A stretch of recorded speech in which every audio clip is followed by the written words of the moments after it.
Hello everyone! Sorry about the lag on the starting soon screen. It was because I was on Twitter.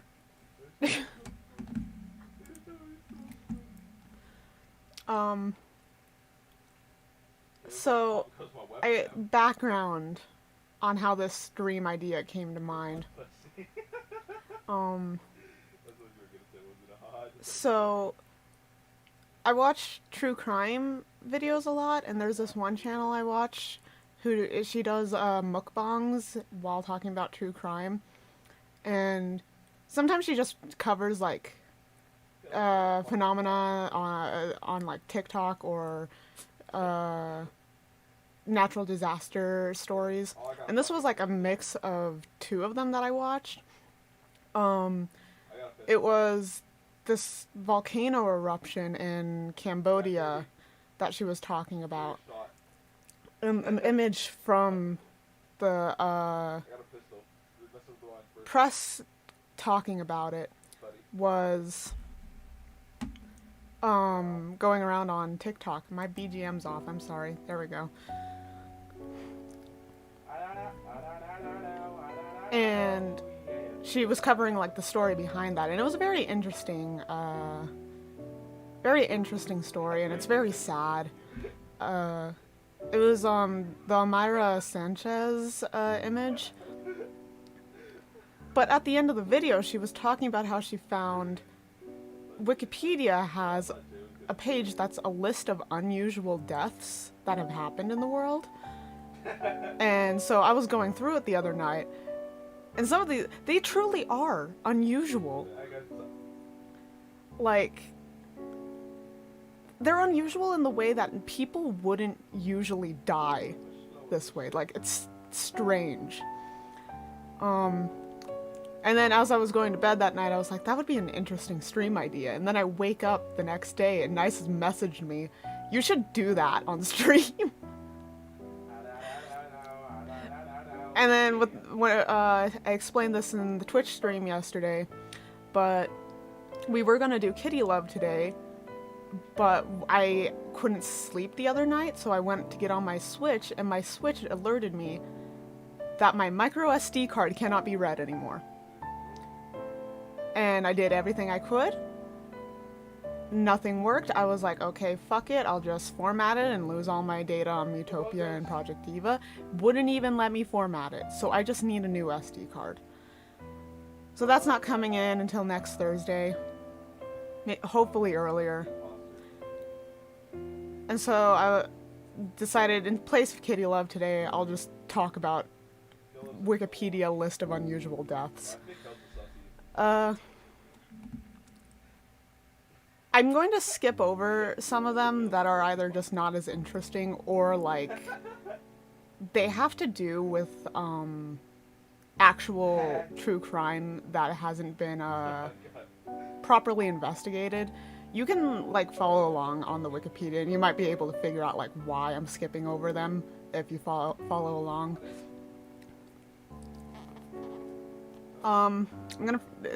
This Wikipedia starts in the fucking BC era, so like I'm gonna mispronounce a ton of names at the beginning. They're all Greek names, my apologies.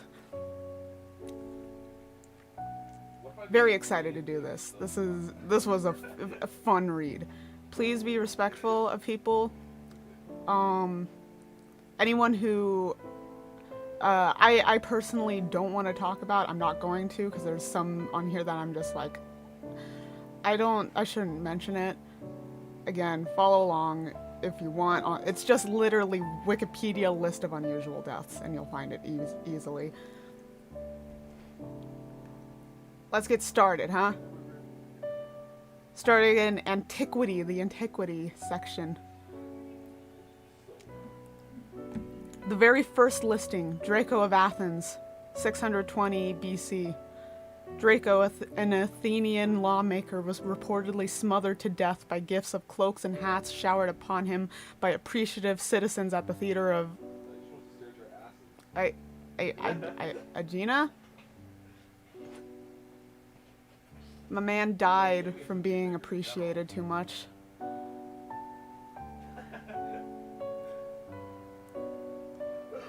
What's this one?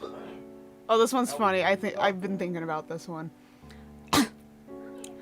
Charondas, late 7th to early 5th century BC.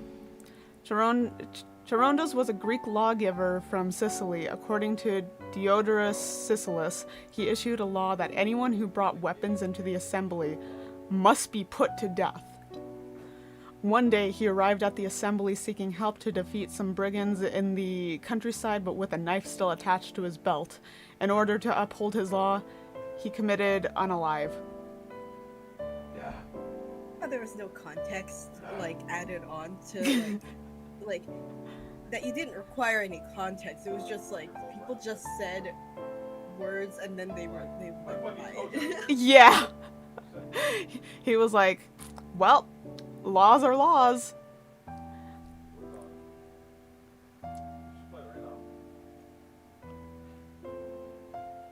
This one, I'm absolutely gonna mispronounce this one. Or, I'm gonna try my best. Arikion of Figalia, a Greek... What? What is... This was a sporting event introduced in the Greek Olympic Games? But... What? Hold on, what is this?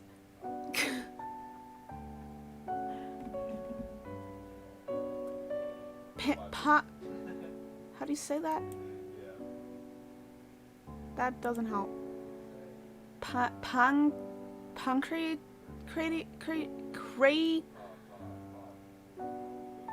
It's boxing, basically. But it's... Athletes used boxing and wrestling techniques, but also others such as kicking, holds, joint locks, and chokes on the ground, making it similar to modern mixed martial arts. The term comes from the Greek, I'm not gonna even attempt that, meaning all of the power, all, and strength, might, power. Was this sport literally beat someone half to death? Anyways, this guy, Arikion, caused his own death during the Olympic finals, 564 BC, held by his unidentified opponent in a stranglehold and unable to free himself. Arikion kicked his opponent, causing him so much pain from a foot/ankle injury that the opponent made the sign of defeat to the umpires, but at the same time broke Arikion's neck. Since the opponent had conceded defeat, Arikion was proclaimed the victor posthumously.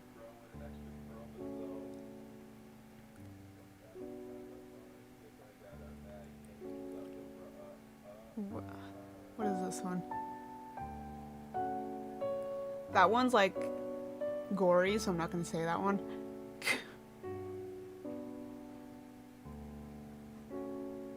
God, that... Did you look at it? Yeah.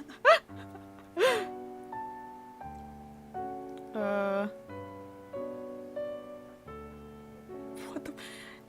Pythagoras of Samos, 495 BC. Ancient sources disagree how the Greek philosopher Pythagoras died, but one late and probably apocryphal legend reported by both Diogenes, a 3rd century AD biographer of famous philosophers, and I'm not going to say that one, I can't say that. A Neoplatonist philosopher states that Pythagoras was murdered by his political enemies. Supposedly he had managed to outrun them, but he came to a bean field and refused to run through it because he had prohibited beans as ritually unclean.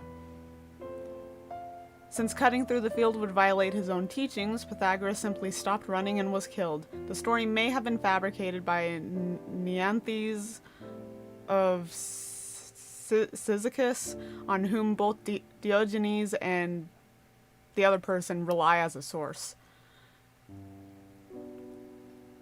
Imagine hating on beans. Beans are good.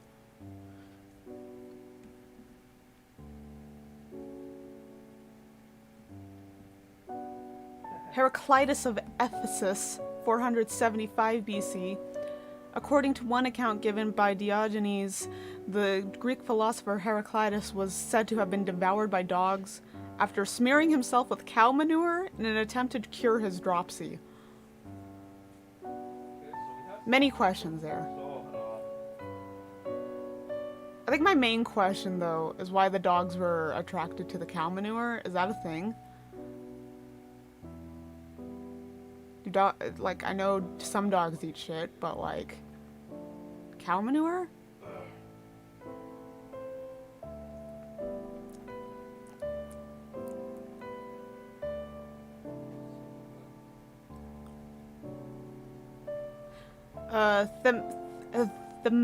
Themistocles,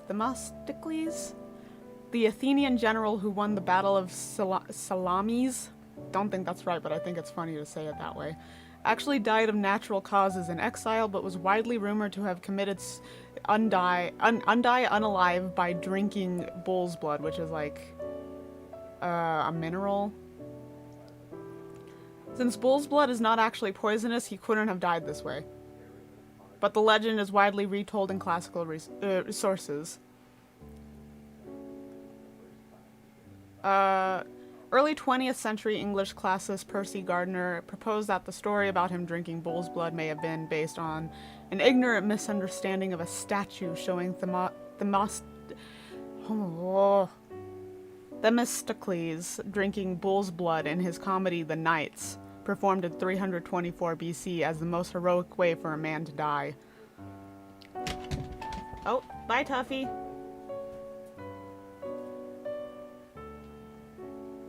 My mom might be on break right now. I don't know what to play. I like this one. This one's funny. And also, these people have been dead for literally thousands of years, so I'm allowed to say it's funny. According to Valerius Maximus, Aeschylus, the eldest of three great Athenian tragedians, was killed by a tortoise dropped by an eagle that had mistaken his bald head for a rock, suitable for shattering the shell of the reptile. Pliny, in his Naturalis Historia, adds that Aeschylus had been staying outdoors to avert a prophecy that he would be killed that day by the fall of a house. He got killed by a house, alright. I want to know how that prophecy came to be. Like, why was he told that? He just knew. He just knew. Maybe the person had pathetic dreams like you do. Oh, maybe. Yeah, he dreamt that his house was gonna collapse on him. It was always like, oh, not gonna stay inside. Back then, anything could have happened, too.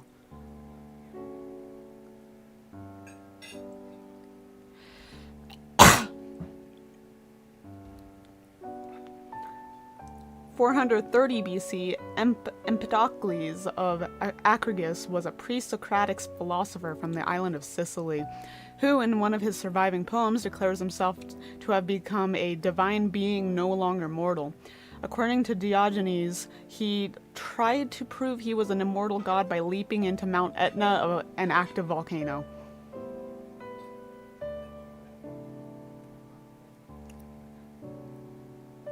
I don't know what to say. Like, okay, so if he was a divine being, I just want to know how he intended on getting out of the volcano. Like, say he was, and he survived jumping into the active volcano. How was he going to get out?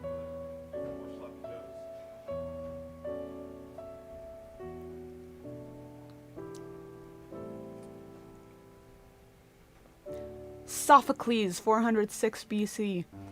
A number of remarkable legends concerning the death of Sophocles, another of the three great Athenian tragedians, are recorded in the late antique Life of Sophocles. According to one legend, he choked to death on an unripe grape. Did he, like, swallow it whole? Grapes are rather small, unless they were, like, really big back then. Another says he died of joy after hearing that his last play had been victorious. A third account reports that he died of suffocation after reading aloud a lengthy monologue from the end of his play Antigone without pausing to take a breath for commas or punctuation. I like the fact that it's Antigone. I took a survey of theater, was it last semester or the semester before? And I had like an assignment where I had to get into a group and we like quote unquote remade Antigone, and I did the set design, and no one fucking appreciated my symbolism. I remember that very clearly. I was like, what the fuck? Why does no one like my symbolism? Hold on, let me grab it. It's on my desktop, so I have to go and get it from there. Because the options were you could be the, like, director, the light director, costume designer, or the stage designer, and I ended up with stage designer. Which is fine. I wanted to be that or the costume designer, so... Let's see, where did I put it? Right here.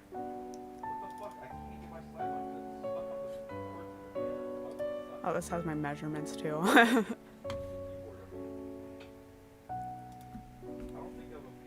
me bring it up.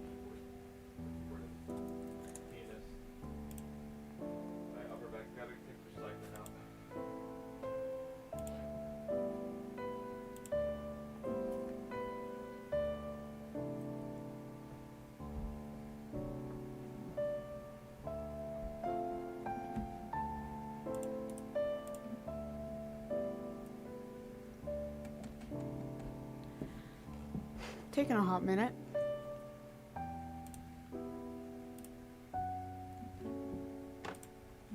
Okay. And add image. Browse. Where the fuck am I?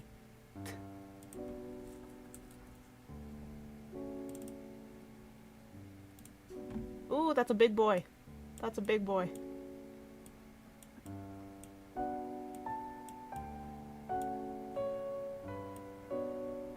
Here it is.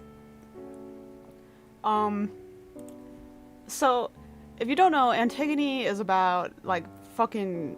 I hardly read it. I can't read Old English very well. So, the basic plot of it is these two brothers were fighting opposite sides in a war, and they both died at each other's hands. Their sisters, one of them really wants to bury the one that was on the opposing side of the war, but that had been outlawed by the fucking ruler or whatever, I don't remember. And her older sister was like, no, we can't do that. You are going to get killed if you do that. And she ends up doing it anyways, and she's put to death. And so my symbolism here is that at the front, the two pillars at the front that are broken, those were supposed to symbolize the brothers who are already dead. The one that's broken in the back is supposed to symbolize the sister that wants to bury the opposing side of the war brother. And then the standing one is supposed to represent the sister that's the only one that survives. No one fucking understood that. Like I said in the thing, like, oh, this is what it's supposed to symbolize, and everyone's like, I don't understand that. I don't get it. I think it's very straightforward. It's very basic symbolism, isn't it? Anyways, I wasted a lot of time drawing this because I didn't need to be this detailed like I was, but I did it anyways. And then you'll notice that I had measurements because we had to put how it would actually work if it were a stage. So you needed to actually be 100% certain of how big everything was, as if it was an actual production of Antigone.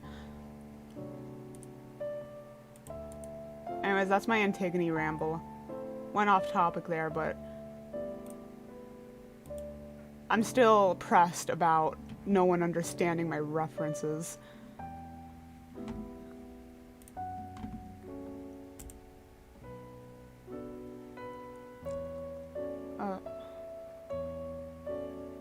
Thank you. I'm good at writing, I swear.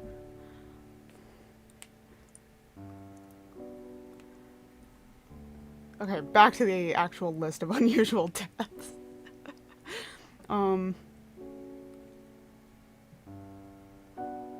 What?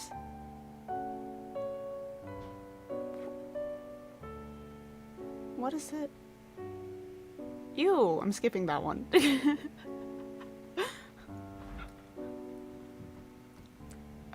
This one. According to Diogenes, the Greek atomist philosopher Democritus of Abdera died at the age of 109. That's incredible for fucking 370 BC. No one fucking lived that long. As he was on his deathbed, his sister was greatly worried because she needed to fulfill her religious obligations to the goddess Artemis in the approaching 3-day Thesmophoria festival. Democritus told her to place a loaf of warm bread under his nose and was able to survive for 3 days of the festival by sniffing it. He died immediately after the festival was over. He stayed alive because he smelled bread. He didn't even... Like, not to bring up, like, a dark topic, that reminds me of family. It reminds you of what? You're cutting out.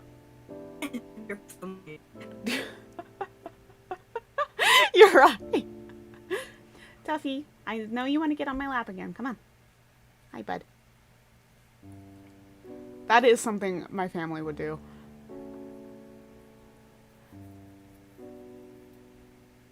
I think he should have at least ate the bread. I feel like it's a waste of bread to just put it under his nose and let him sniff it.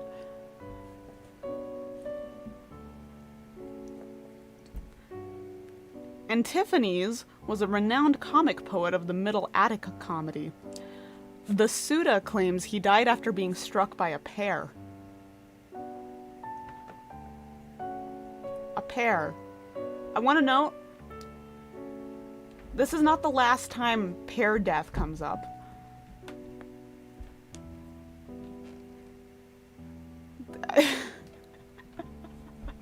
I want to know, it doesn't go into any more detail, but I want to know if it, like, someone just threw it at him, or if it fell, a la the tortoise being dropped on the guy's bald head.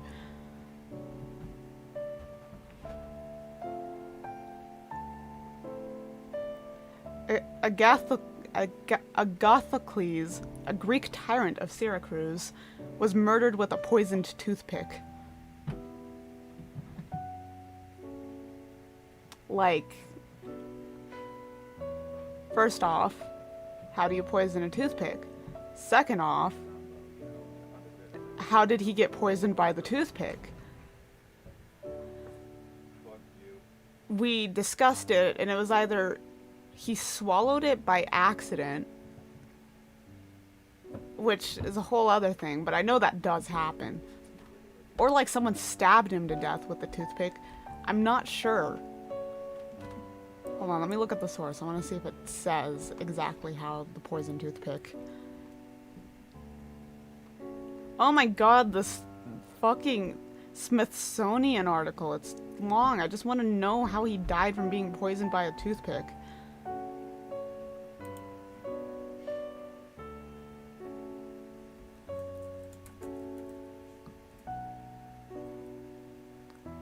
Agathocles, tyrant of Syracuse, died in 289 BC when he used a toothpick soaked in poison by an enemy. That doesn't explain anything. It explains how the toothpick was poisoned, but it doesn't... Did he just use it as a toothpick? Implying that he just used it, but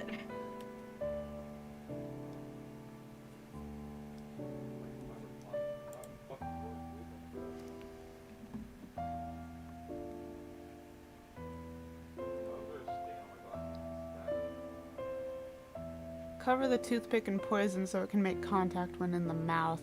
Yeah, I guess that's just it. I think it'd be funnier if he was stabbed, though. And much more unusual. some of the toothpick, you're just like, this guy's not worth a knife. He's like a whole knife.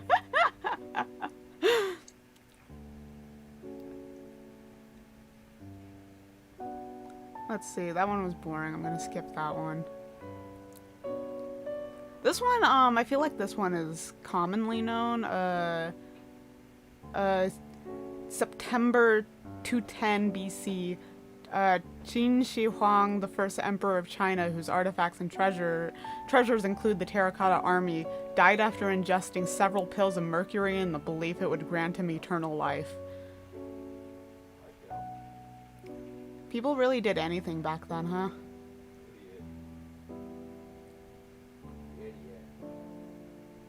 How did they make pills of mercury?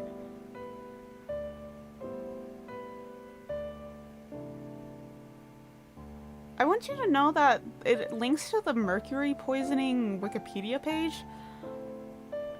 To make pills of mercury, you would have to like get mercury poisoning too, right? Yeah, right? Because mercury is like intense. Yeah, it's just like in contact with it is already like a death sentence. There was a guy that got stabbed in the leg with an umbrella tip coated in ricin poison and he died from it. Yeah! Like, that's a funner example. Like, fucked up that happened, but very unusual. Incredibly unusual.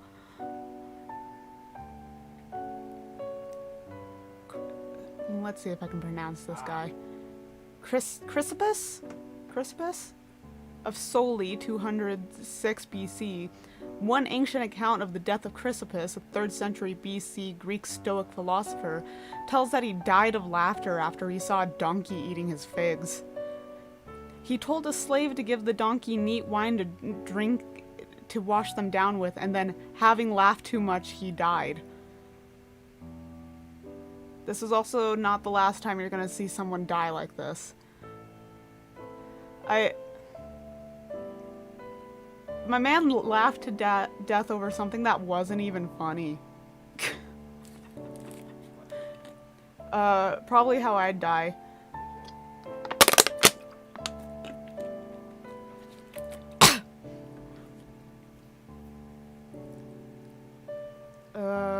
Ooh, this is gonna be a name I can't pronounce either. Eleazar Averon, 163 BC. Eleazar Averon was the brother of Judas Maccabus.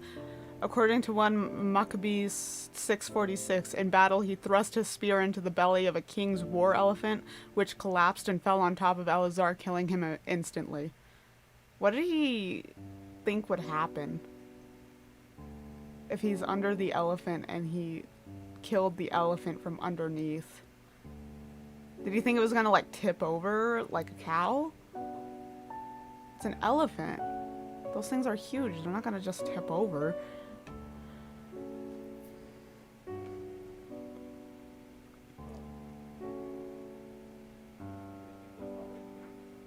I like this one. I like how this one's written.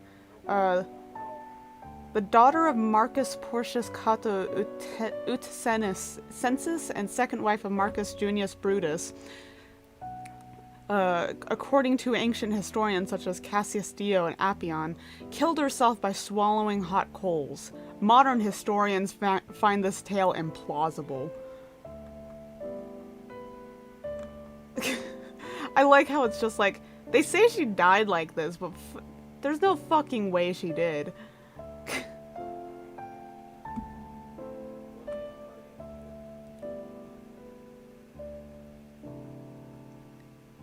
Ah, yes.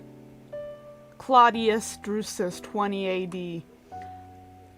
According to Suetonius, Claudius Drusus, the eldest son of the future Roman Emperor Claudius, died while playing with a pear. Having tossed the pear high in the air, he caught it in his mouth when it came back and he choked on it. 2 pear deaths. 2 of them. Why? Why did this happen twice? I also want to know why he was trying to catch the pear in his mouth like that.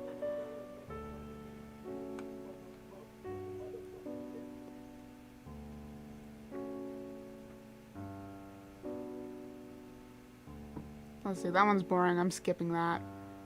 That one's gory, I'm skipping that one.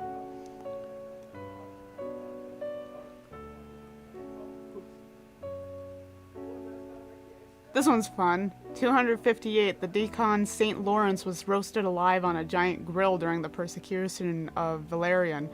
Prudentius tells that he joked with his tormentors. "Turn me over, I'm done on this side." He's now the patron saint of cooks, chefs, and comedians. The 3 C's. Cooks, chefs, and comedians, only 2 of them have something to do with each other, so I like the fact that he's also a patron saint of comedians. Then the last death in the antiquity section, also not that interesting, I'm skipping it. We're in the Middle Ages now. This one. Constans II, 15th September 668, Byzantine emperor assassinated with a bucket. 10 buckets.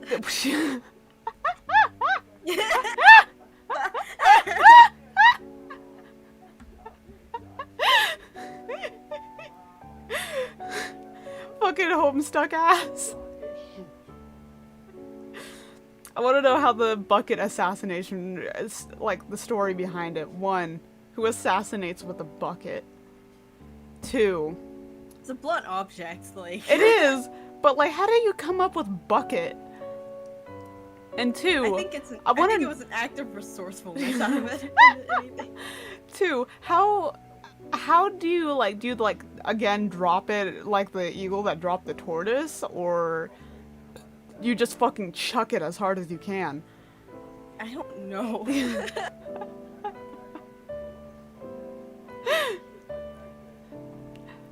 Bucket. I'm also sure like buckets back then were like a lot more heavy than they are now, but still.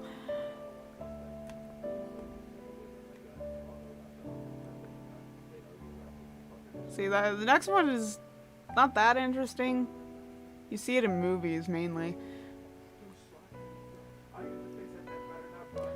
Louis III of France. Louis III, King of West Francia, died aged around 18 at Saint Denis, whilst mounting his horse to pursue a girl who was running to seek refuge in her father's house. He hit his head on the lintel of a low door and fell. I don't know the full story there, but it seems like the girl was actively trying to escape him.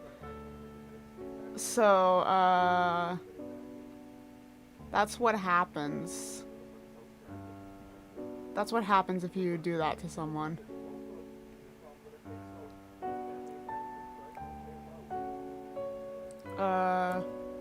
Next one, I don't know if it's Basil or Basil. I don't know how you would say it.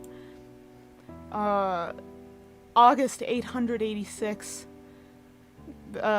Basil's belt was entangled between antlers of a deer during a hunt, and the animal subsequently dragged the emperor for 16 miles through the woods. Because of this accident, he contracted fever and he died shortly afterwards. He would have died after being like dragged like that. Right? Like, what gets me is he didn't die of like being dragged. He died because he caught a fever. Like, I know fever is just how they explained deaths back then because they didn't understand health. So he could have been like anything. But still, I think like, 16 miles of being like pulled like that, I feel like that would have like killed the average person. Right? Like, the fact that he survived that in the first place.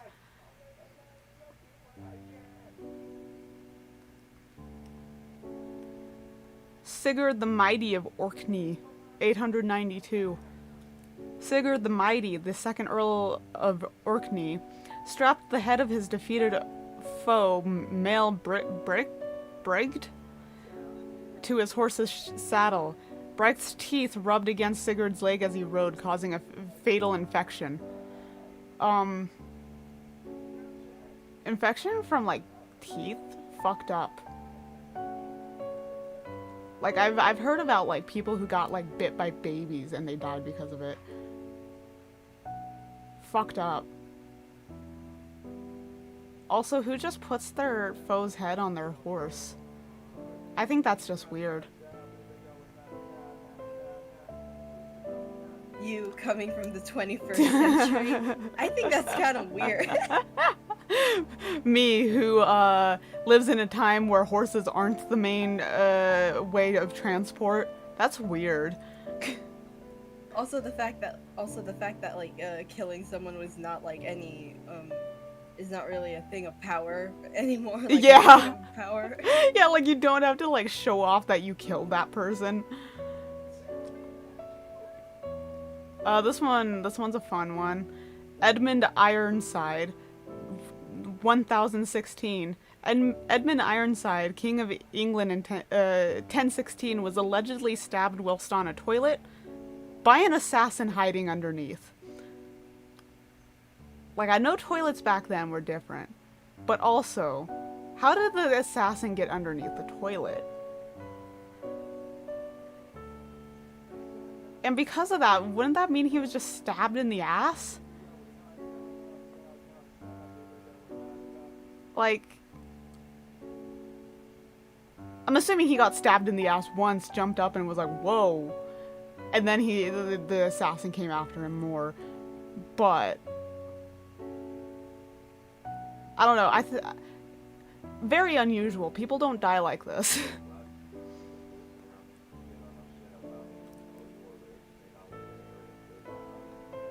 I'm gonna skip that one. That was not interesting. As interesting. 1131. Crown Prince Philip of France died while riding through Paris when his horse tripped over a black pig running out of a dung heap. I remember we talked about this, and it was just, can you imagine being the farmer in charge of that pig? Like, I feel like that farmer got put to death, right? Because that was literally the prince.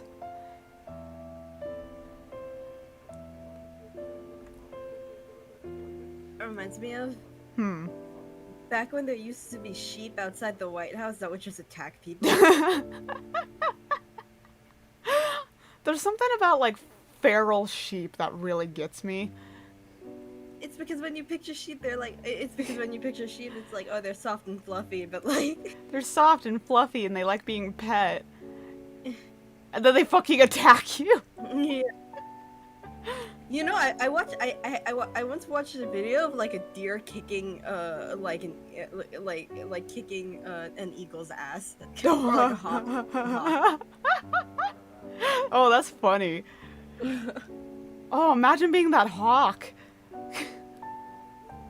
It was trying to attack like a rabbit, but the deer thought the cries of the rabbit were its baby, so it just attacked it attacked the hawk and it won.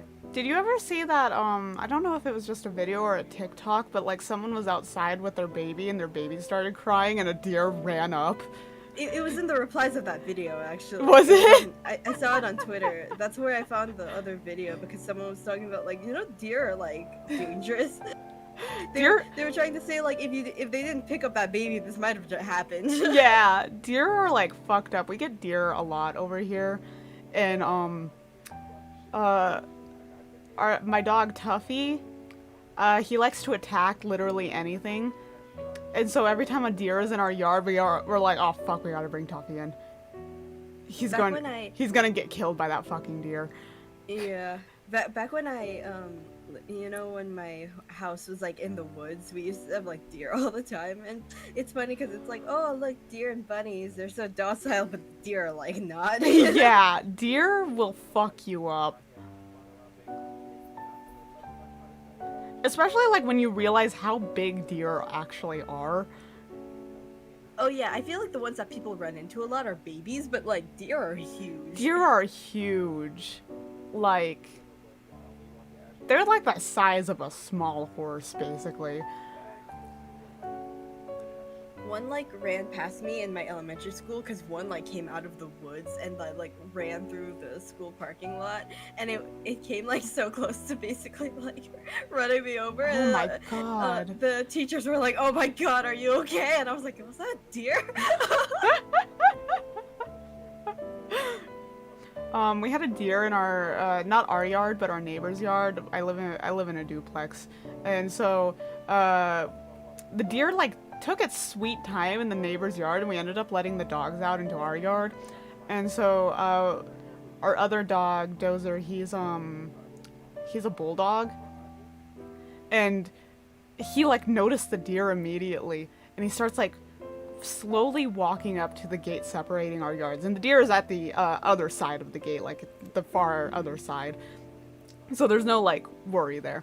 And he's just staring at the deer, and he kind of jumps like he's trying to play, right? And he only starts barking at the deer because Tuffy saw Dozer jump and went to go attack Dozer. And so Dozer thought Tuffy was barking at the deer, and so he started barking at the deer, and the deer was just looking at them. Oh my god. The deer was just like, "Can I help you?" It had like horns and everything. Yeah. That was the deer that almost ran me over too. It was huge. It had and like huge horns too.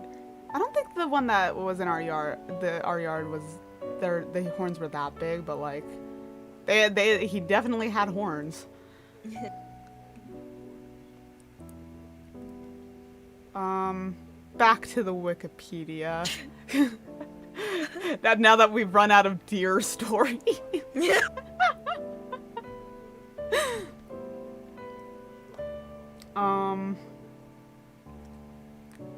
Henry I of England, while visiting relatives, Henry supposedly ate too many lampreys against his physician's advice, causing a pain in his gut and ultimately his death.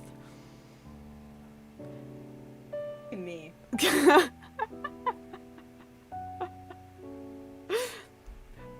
I don't know. Not lamprey, but like in general, like food. Are lamprey fish or are they like eels? They're fish. Okay. Because they look like eels. They do look like eels.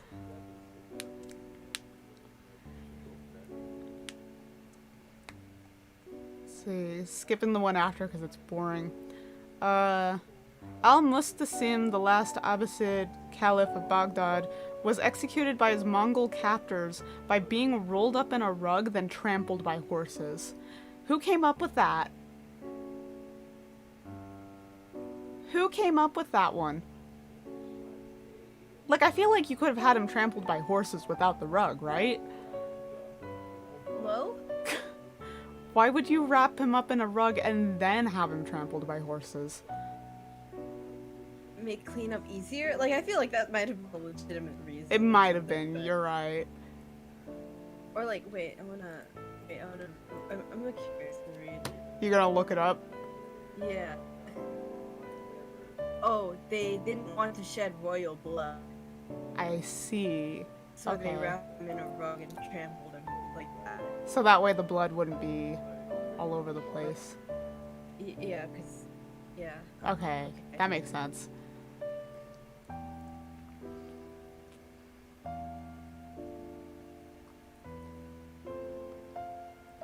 The next one, I'm gonna read it. I'm gonna try and censor it though, because it is a little graphic.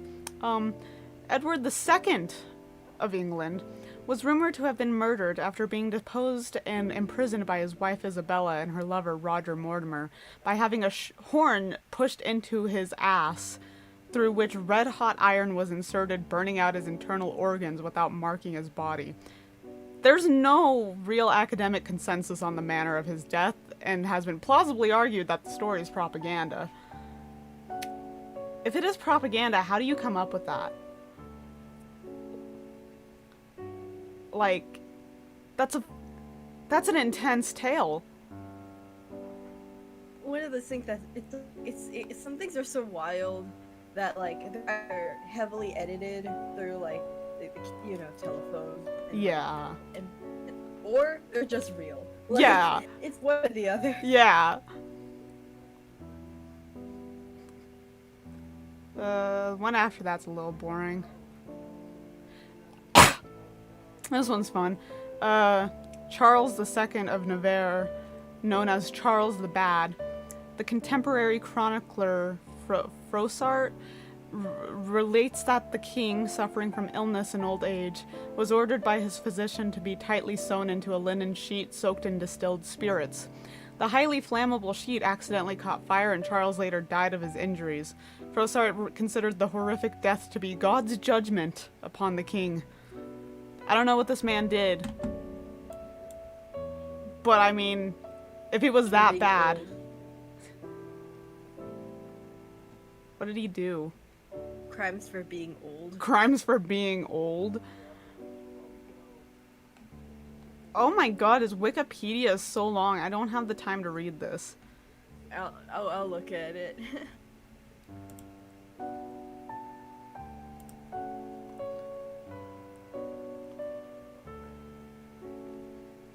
Martin of Aragon, 1410.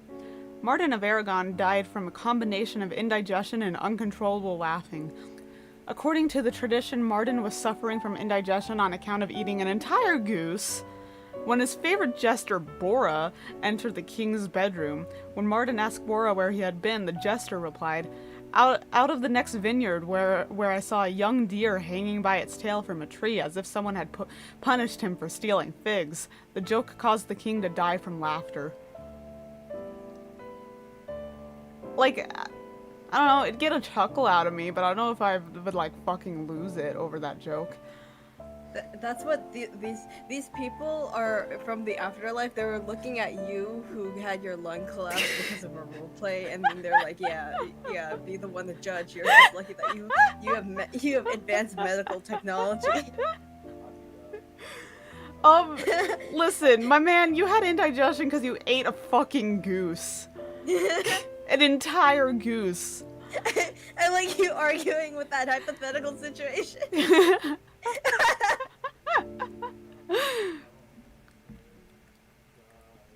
We're entering the Renaissance now.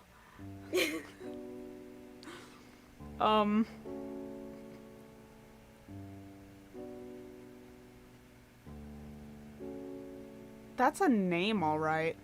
George Plantagenet, 1st Duke of Clarence, was allegedly executed by drowning in a barrel of Malmsey wine. Apparently his own choice once he accepted he was to be killed.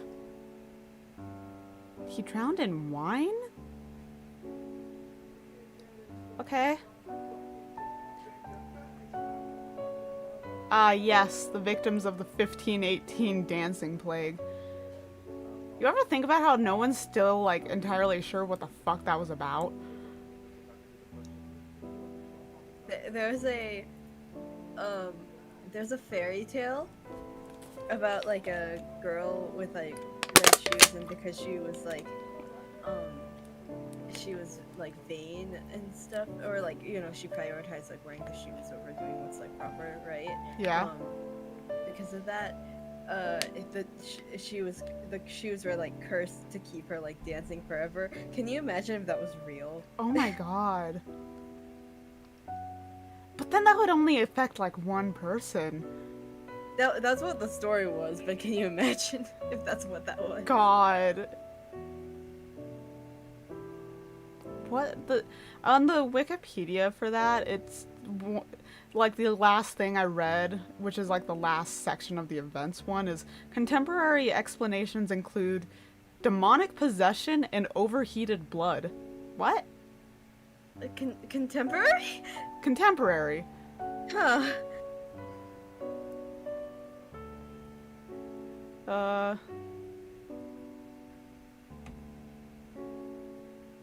Some sources claim that for a period the plague killed around 15 people per day, but the sources of the city of Strasbourg at the time of the events did not mention the number of deaths or even if there were fatalities.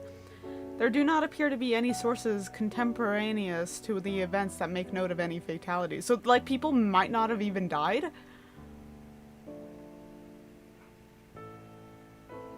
This is nuts. Food poisoning is one of the modern theories. What?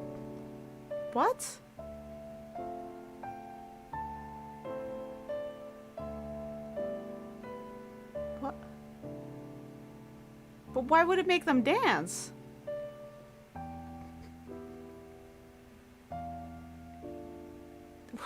It doesn't say. Moving on,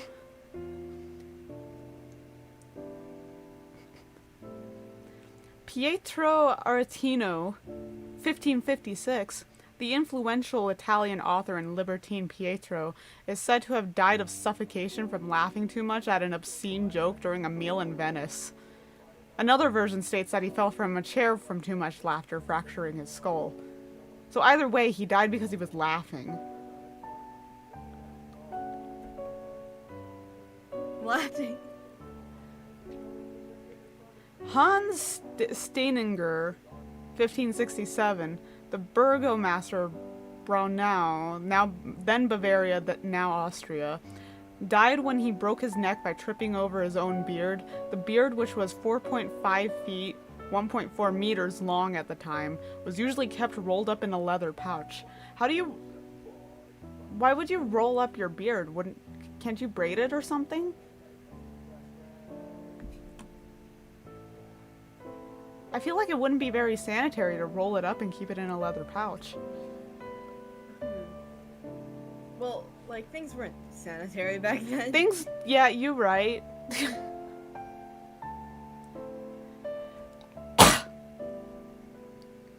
What's this one? Oh, that one's, very gory. I'm skipping that one.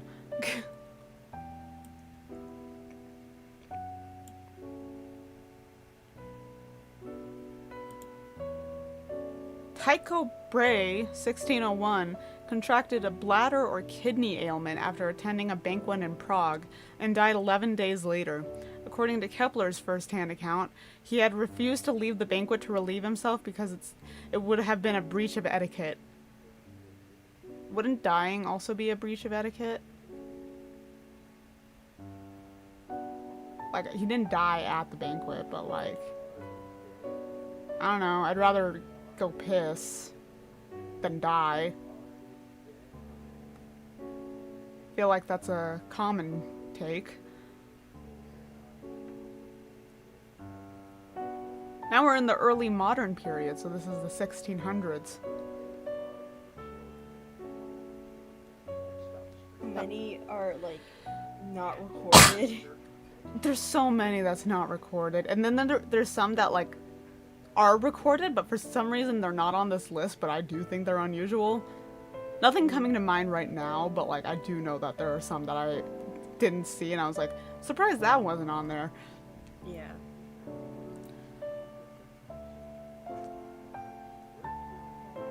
Thomas Urquhart, a Scottish aristocrat, polymath, and first translator of Francois Rabelais' writings into English, is said to have died laughing upon hearing that Charles II had taken the throne.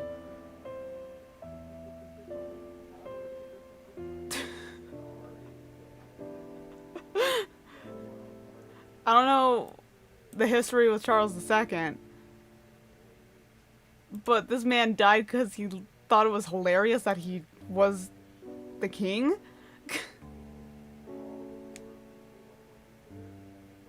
I have an extension on Chrome that like tells me if someone, or like it's specifically like a link to someone or something is transphobic or not. And I went to Charles II's page and I just see Catholic Church as transphobic. Like, there's not wrong. They're not wrong, but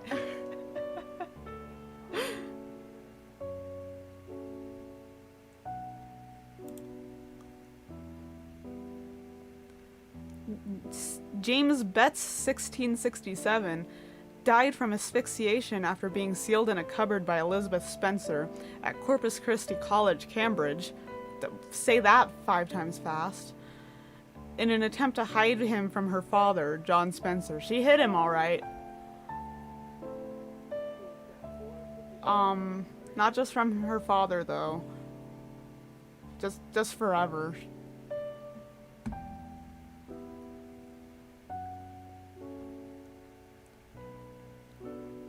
Francois Vatel, 1671. The Vatel, the major domo of Prince Louis II de Bourbon Conde, fucking Christ, I don't know if I said that right, was responsible for a banquet for 2,000 people hosted in honor of King Louis XIV at the Chateau de Chantilly, where he died. According to a letter by Madame de Sévigné, Vatel was so distraught about the lateness of the seafood delivery and of other mishaps that he committed unalive with his sword, and his body was discovered when someone came to tell him of the arrival of the fish. He took cooking very seriously, I guess. To be fair, like, you know, like back then, when you did a thing, that was all you did. That is true, but like, I don't know. Killing yourself over seafood? Seafood not coming? It came later too. Yeah, and it still came. It says this incident is thought to be the origin of the idiom "died for want of lobster sauce." A phrase meaning to die or be devastated due to a minor disappointment or mishap. Died for want of lobster sauce. Oh, that's funny. I didn't even know that was an idiom. I need to use that. This next one is something that I learned about in my theater class as well. Molière, 1673. French playwright suffered a pulmonary hemorrhage caused by tuberculosis while playing the part of the hypochondriac in his own play. I'm not going to try and pronounce that. Does it have an English translation? It's the hypochondriac or the imaginary invalid. He disguised his convulsion as part of his performance and finished out the show, which ends with his character dead in a chair. After the show, he was carried in the chair to his house where he died. And fun fact about that also, that this doesn't go into detail about, but I learned in my theater class, is at this point in time,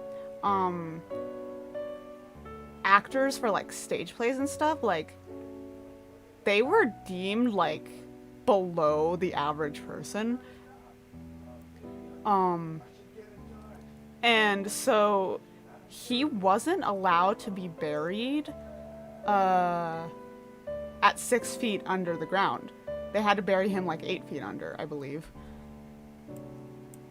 Because 6 feet would have been too close to... It was acting was considered anti-religious, basically, anti-Christian, anti-Catholic. So burying 6 feet under was like of Catholic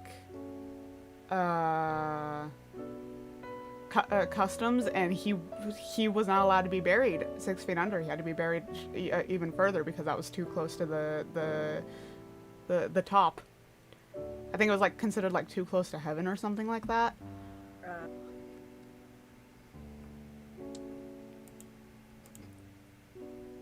The gate keeps dying. Yeah. And this was like I learned like all about how like acting and theater was throughout history, and it like during this time period, like, again, you were just like demonized if you were an actor like that. It wasn't until like I don't even remember which king, but one specific king that liked theater. He was the reason why it made a comeback. think it was a Charles or something. I don't know.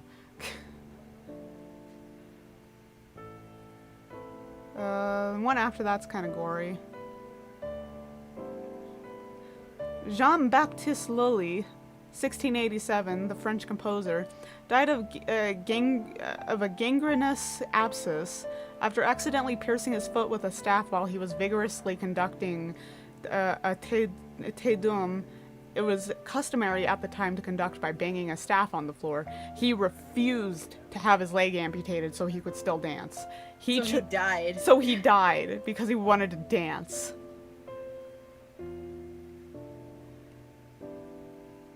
Like, I don't know.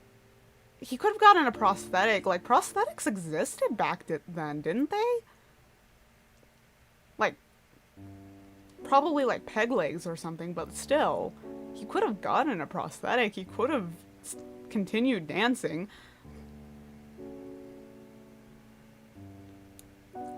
We are entering the 19th century. Definitely existed. Yeah.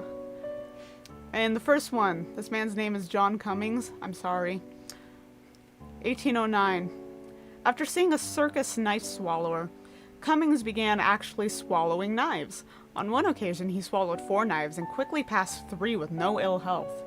He later swallowed 14 knives, and after some days with abdominal pain, he passed all of them. He finally swallowed 20 knives and a case, but after a few days he had only passed the case, and he died after 4 years in pain. On autopsy, a knife blade and spring were found in his intestines, and between 30 and 40 fragments of metal, wood, and horn in his stomach. So that's not what knife swallowing is. He didn't. Did this just become like a hobby of his? Because it doesn't imply that he became a performer. Yeah. The writing kind of implies that this is just a thing that he did. Yeah, this is just something he had fun doing. Let me see.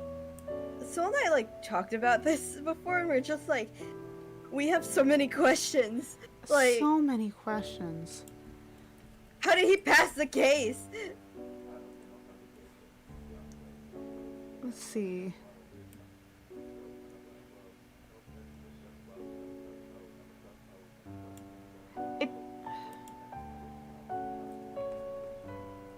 What?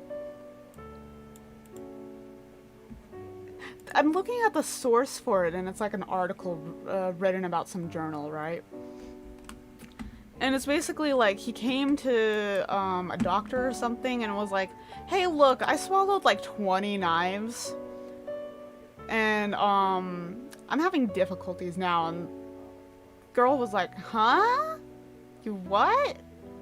And he was like, yeah, this also isn't the first time I've done this. And she was like, huh? Being like the healthcare worker. While stationed in France in 1799, he had watched a mountebank pretending to swallow knives in a circus. Because that's what knife swallowing is. Yeah. He later bragged that he could do this in reality. Wait, that adds so much. And his shipmates wagered he could not.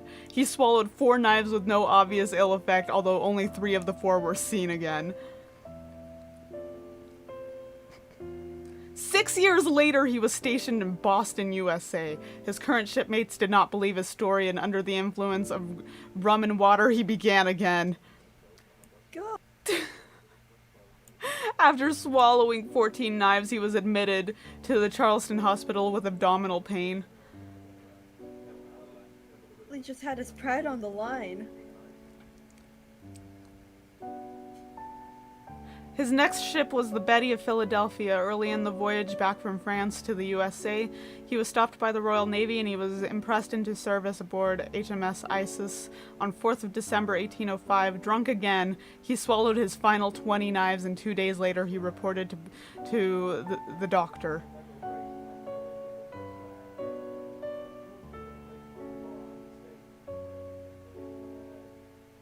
After remaining on the sick list for 3 months, he felt the knives drop into his bowel and felt much relieved and was discharged back to his light duties.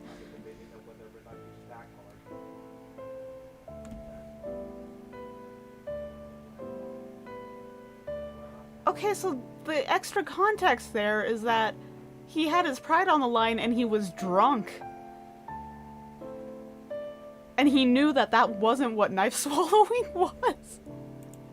He knew what? He knew. I mean, he for sure one-upped that circus. He the fucking circus did. performer, but like, at what cost?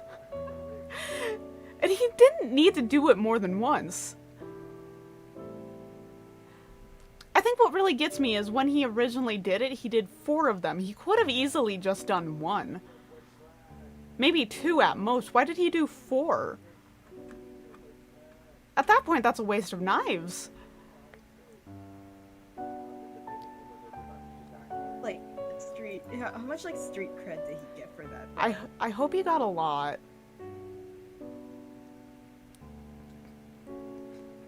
William Snyder, 1854, 13, died in San Francisco, California, reportedly after a circus clown swung him around by his heels. Huh?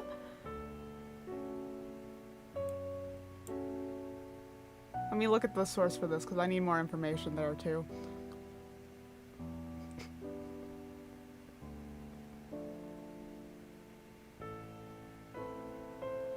I couldn't find any additional information or verification on this death, though at least one source claims he died after being accidentally dropped on his head.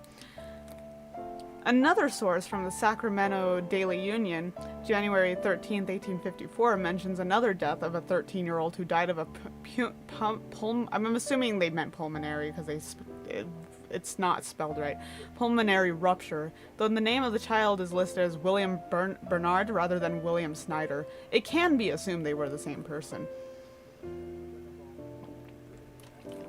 And then it shows, like, the record of his death, just born Cincinnati, died or buried January 11th, 1854, age 13, 6 months, killed by being swung around by the heels by a circus clown.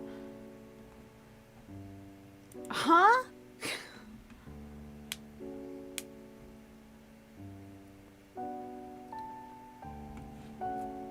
Matilda of Austria, June 1867, Archduchess Matilda of Austria, daughter of Archduke Albrecht, Duke of Tuscan, set her dress on fire while trying to hide a cigarette from her father, who had forbidden her to smoke.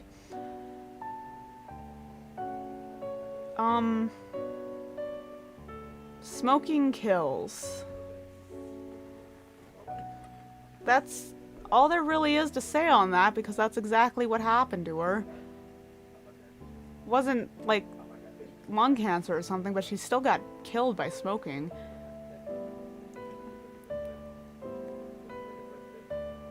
Clement Vallandigham, I don't know if I said that right, 1871, a lawyer defending a man accused of murder accidentally shot himself while demonstrating how the victim might have done so. His client was acquitted. I mean, pretty impressive evidence. Sucks that he died, but he at least proved a point? Why was the gun loaded? Is my question. Wait, that means that happened in front of, like, other people. Oh, that's fucked up. Know what I would do, like, if I were, like, the judge? Right? You know? Like, if you're the judge or the jury, like, what do you do? Imagine being the client. Whether or not the client actually did murder that person or not, like, your lawyer just accidentally fucking died trying to defend you.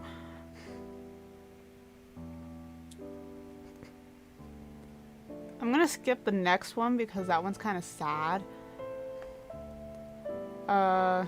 Sir William Payne Galloway, 2nd Baronet, 1881, former British Member of Parliament, died after sustaining severe internal injuries when he fell on a turnip while hunting. What did that fucking turnip do to him?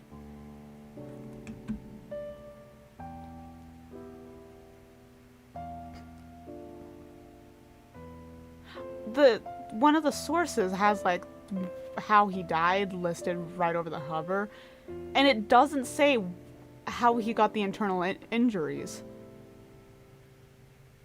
Just that the impact killed it. It's a turnip!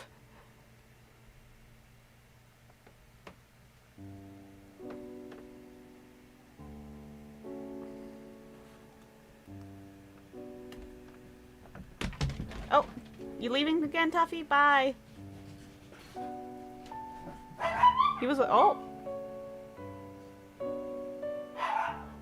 Tuffy, shut up. Tuffy! I don't know what his problem is. I don't know why he's barking.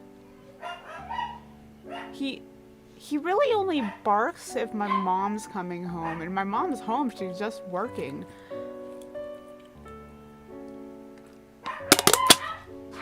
Tuffy! Oh my god! Oh my god, he's real upset. Tuffy! Tuffy! He just hopped off your lap to scream. He did!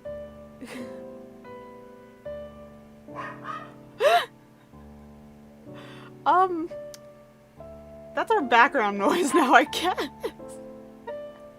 At least until he wears himself out. It has the energy of what's going on, so it's okay. Yeah. The next one's just another gangrene one, but it's not as interesting as the guy who refused to have his leg amputated. Oh, this one's wild. 1888. At around 8:30 p.m., a shower of meteorites fell like a rain on a village in Iraq. I'm not going to try and say the village. Where the village was, other than Iraq. Part of the Ottoman Empire at the time. One man died and another was paralyzed. The man's death is considered the only credible case of death by meteorite.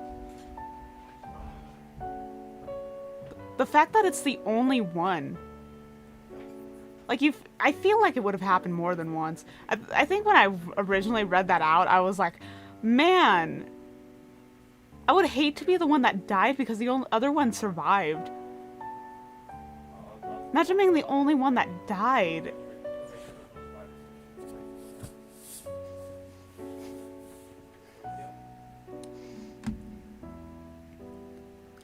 1896, Driscoll 44, the first recorded case of pedestrian killed in a collision with a motor car. He was struck on the grounds of the Crystal Palace in London by a car belonging to the Anglo-French Motor Carriage Company while giving demonstration rides. If I was in that demonstration ride, I wouldn't want to get a car. Can you imagine if that's what sealed the deal? I mean, it would be for me.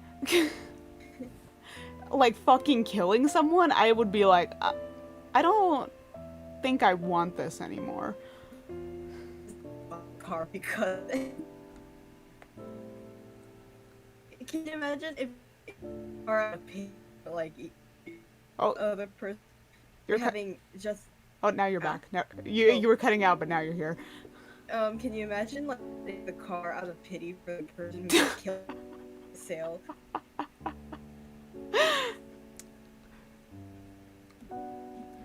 Empress Elizabeth of Austria, 1898. An assassin stabbed Elizabeth with a thin file, which pierced her pericardium, which is part of the heart wall, and the lung. Because her extremely tight corset held the wound closed, she didn't realize what had happened, believing a passerby had struck her, and walked on for some time before collapsing. Fucked up.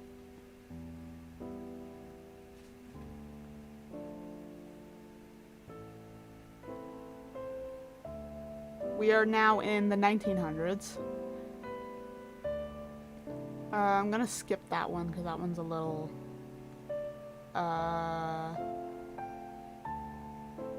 saucy. I don't want to get into it. And then fucking my man Rasputin right afterwards. Absolute madman he was.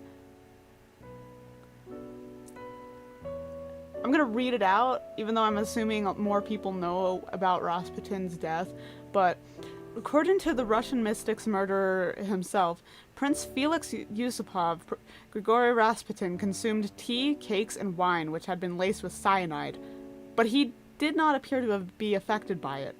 He was then shot once in the chest and believed to be dead, but after a while he leapt up and attacked Yusupov, who freed himself and fled. Rasputin followed and made it to the courtyard before being shot again and collapsing on a snowbank. The conspirators then wrapped his body and dropped it into the Malaya Nevka River. I read about Rasputin like a bit ago because I was just so curious about him. And this man is fucking incredible. I don't really know where to start. The fact that he wouldn't die is what gets me the most, though. You know what's funny? The reason is most likely because the people who tried to kill him sucked at doing it. Like, you know, like the cyanide cakes, it wasn't like enough, I'm pretty sure. Yeah. From what I read, and then like, they were really bad at shooting. Like, they shot him in a non-fatal area, and then they didn't check that Yeah. he was actually dead. And But it's still like, that was so many assassination attempts, I know, but like, they must have been really bad assassins. right?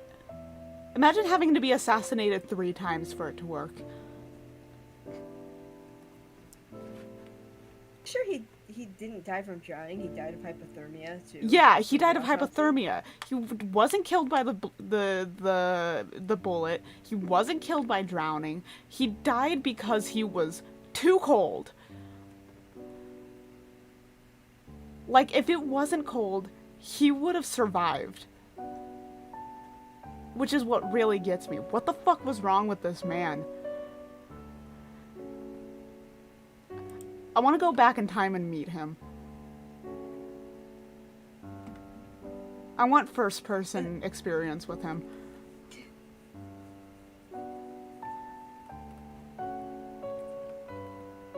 Victims of the Great Molasses Flood, 1919. 21 people were killed and 150 injured in the Great Molasses Flood when a large tank of molasses burst in Boston's North End. And then there's like a picture attached to it, and it's crazy. It's so much molasses. Who needs that much molasses?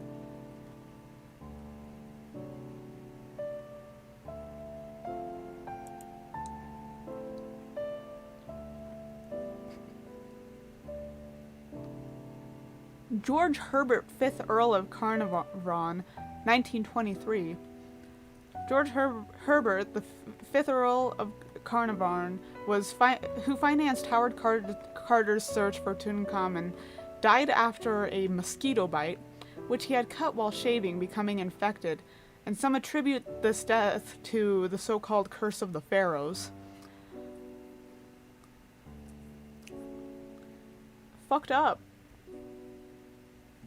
Speaking of mosquitoes, I haven't seen a single one this summer, except maybe when I was in Colorado and I got some strange bites on my leg. But that's it. I wish that were me. I haven't seen a single mosquito. I've seen a ton of flies. There was a fly in my room. I don't know where it went. I know I didn't kill it. I haven't seen flies in forever, but I've seen mosquitoes a lot. Did you see that like big fucking fly that I saw in the kitchen like a week or so ago? No, I don't think so. It was huge. It was like the size of the first like knuckle of your finger. Oh my god. It was huge, and I don't know what happened to it either. Like a cicada, not a fly. But Oh, I feel like, most likely it's a fly, but it was absolutely a fly because I don't think we have it feels like a cicadas. cicada. I don't think we have cicadas. At least I've never seen one here or heard one. Hi Tuffy, are you back? Did you cry? Did you cry a little? Maybe piss your pants?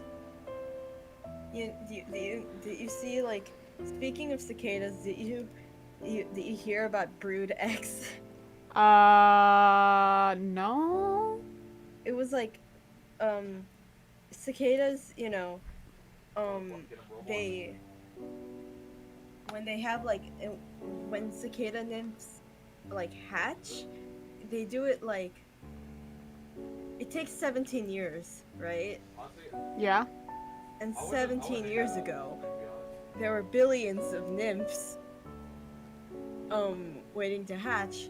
So basically in like the around the southern United States, there was like cicadas, billions of them everywhere. And that was like earlier a couple of months back basically, and now they're dying, I think. Jesus Christ. I don't know what I'd do in that situation. I'll show you a picture later. It looks disgusting, so I'm not just gonna put it in chat. But Yeah. like, Frank Hayes, 1923, a 22-year-old jockey of Element, New York, died of a heart attack mid-race and collapsed on the horse, which nonetheless crossed the finish line first. Fucked up? At least he won? I would hate to, like, die in a race and then not even win.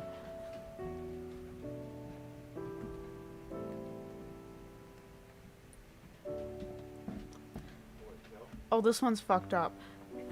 Thornton Jones, 1924, a lawyer in Bangor, Gwynedd, Wales, woke up to find he had his throat slit. Motioned for a paper and pencil, he wrote, "I dreamt that I had done it, I awoke to find it true, and died 80 minutes later." And he had, in fact, done it to himself while he was unconscious. messed up. Like, it's probably, like, sleepwalking, but, like, it's weird. Also weird that, like, it only happened once. Yeah, a lot of people do in fact do dangerous things to themselves while asleep, But it's never, like, slitting your own throat. you ever think about the people who drive while asleep? Oh my god, fucked up. Like, I'm always glad to hear, like, they survived it and no one else got hurt, but it's like, how?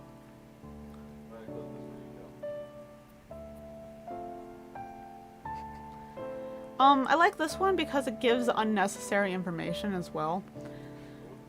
1926, Bobby Leach, an American stunt performer, died after a botched amputation of the infected leg which he had broken after slipping on an orange peel. And then the unnecessary information they decided to add afterwards was he had gone over Niagara Falls in a barrel 15 years earlier. To be fair, it's like you would expect that to be the cause of death. You would, but I like that they added that. Yeah. Like, that wasn't why he died. He just happened to have done it at one point. It does provide like the contrast of he went over Niagara Falls in a barrel and then afterwards, Died because he slipped on an orange peel. yeah, exactly. 1926, Philip McLean, 16, and his brother were clubbing a cassowary, which is like a bird. It's got like a weird fucking head. On the family property of Mossman, Queensland, when it knocked him down, kicked him in the neck, and opened a large cut leading to death from loss of blood. Like real dangerous birds. Yeah, that's what you get for animal abuse, I guess. Yeah, and those like the world's most dangerous birds. I actually think so. Like, they look like they would fuck you up. Oh yeah, it says on the Wikipedia page, the cassowary has often been labeled the world's most dangerous bird. They kind of look like, a fucked up turkey. And a peacock. Yeah. Like, if a turkey and a peacock, like, mated, and then something went wrong with that as well.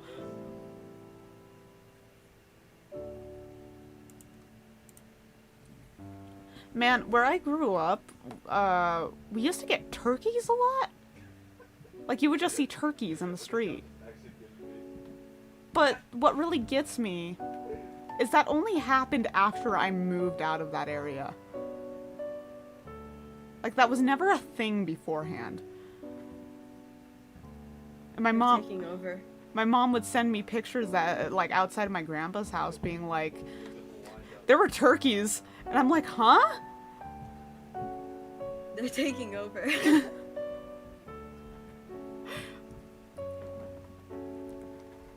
I think I might have seen them once when I moved into my grandpa's basement for a bit, but that's it. Oh, I hit him with one bullet.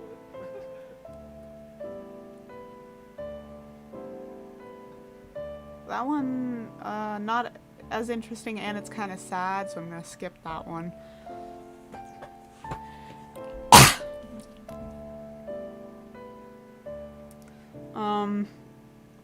1939, Nicholas Comper, an aviator and aircraft designer, was attempting to light a firework in Hythe, Kent when a passerby inquired what he was doing.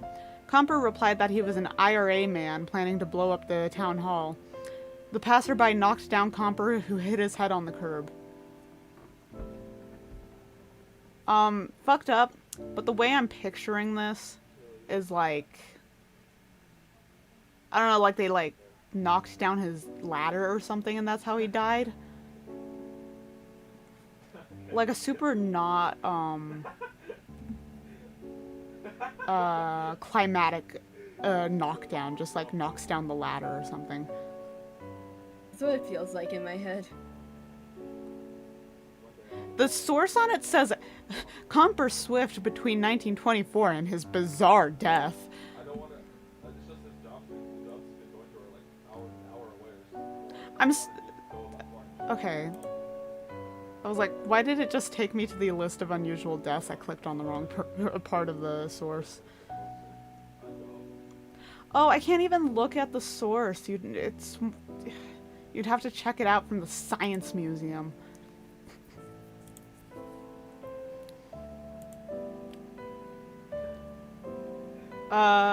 Sherwood Anderson, 1941, an American writer, died of peritonitis after accidentally swallowing a toothpick. That is the second toothpick-related death.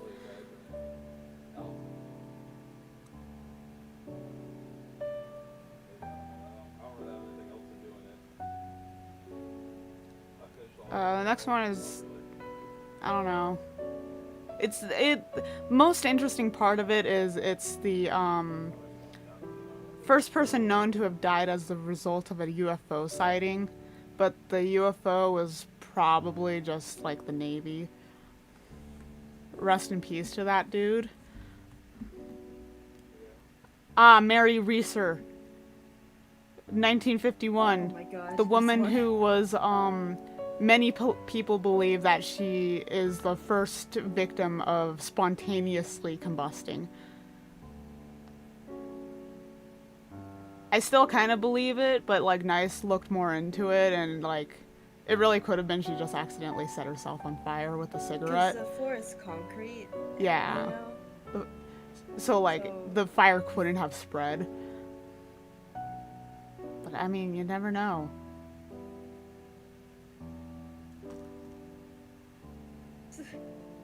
They explain it through like it was probably like the wick effect where it had like because I think her family said that she was likely smoking, but then we started talking about just spontaneous combustion as a concept. It's like I genuinely believe it can happen. I think it needs like an external source though for me. Yeah. I'm not your body will just explode type person. I don't think it'll explode. I do think it needs like something else to like trigger it. Yeah, this one I just feel like it's just like a freaky incident that happened. Yeah.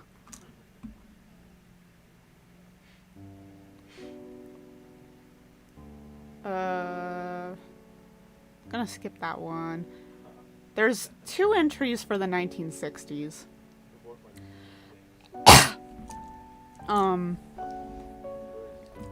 This first one, it's very long. It was testing of an experimental nuclear reactor design. It wasn't they didn't die from radiation poisoning. Like, something happened when they were testing it, and like, I think oh yeah, the heat was what like caused them to die or something like that. It's very long. I didn't read it the first time. I'm not reading it this time. So, one dude died from severe burns, the other one suffered a head wound later, and then the steam left all of them radioactive, actually. So they had to be buried in lead coffins. God.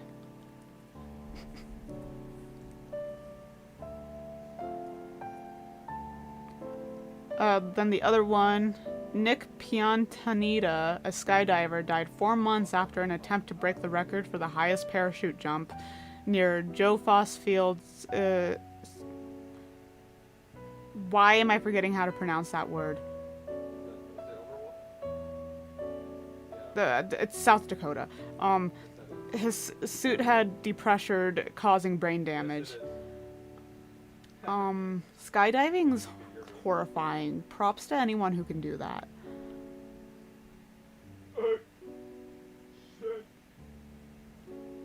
1970s, the first one is 1971. Soviet cosmonauts died when their spacecraft depressurized during preparations for re-entry, and they're the only human deaths outside of Earth's atmosphere. Fucked It's up. like really famous, but it's still like, oh my god. Fucked up. Especially because like, they had complications earlier, right? Yeah. Like they had complications earlier that they were trying to, that they had fixed. But like the thing that really killed them was like the parachute failure. So even though like, so many things had like gone wrong and stuff, they almost overcome all those things. I'm pretty sure. Ah, that's awful. The fact that it wasn't like as they were leaving too, it was as they were coming back in that this happened. Next one, very confusing. I'm gonna say Basil for the name. I'm not sure if that's right. Basil Brown. Okay, I missed that. Oh, I thought about something else that wasn't included actually. The thing that I was talking about was like another. I think the dude who had burned up in the within the atmosphere because of that failure. It was early space ventures were a lot. Yeah, actually. the space race is like awful, and then like a lot of the early ones afterwards are also like really bad. Oh my god. Okay, Basil Brown, a 48-year-old health food advocate from Croydon, England, died from liver damage after he consumed 70 million units of vitamin A and around 10 US gallons or 38 liters of carrot juice over 10 days, turning his skin bright yellow. Why? Like, sucks that happened, but I'm very confused what the reasoning for that was.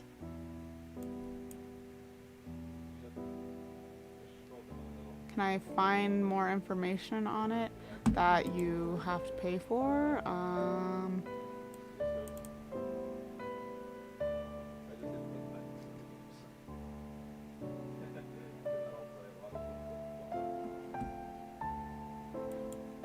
That doesn't...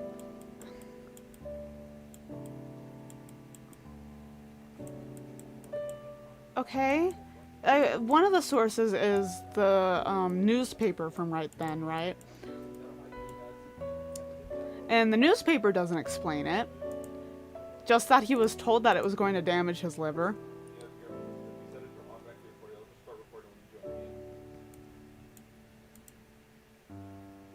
This one's from the New York Times.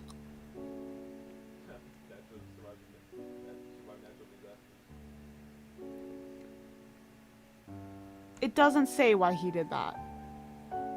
At least for free. And I'm not gonna pay to figure out why he drank carrot juice so much. Look it up.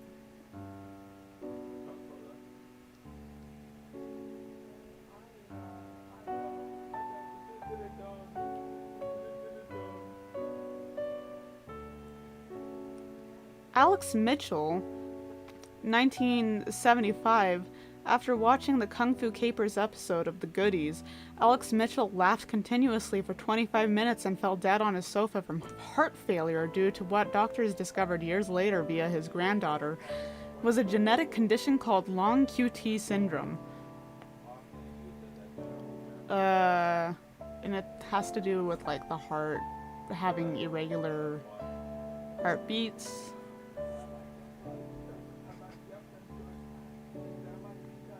After that is the woman who died of water poisoning.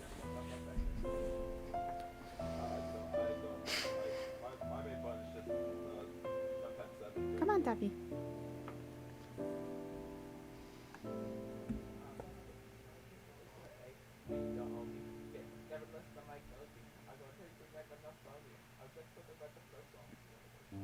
In 1977, Tom Price, a driver in the 1977 South African Grand Prix, struck and killed Frederick Jensen Van Vuren at 170 miles per hour as Van Vuren ran across the Kilami racetrack to extinguish a burning car. The fire extinguisher, which Van Vuren was carrying, struck Price's head and killed him. Horrifying.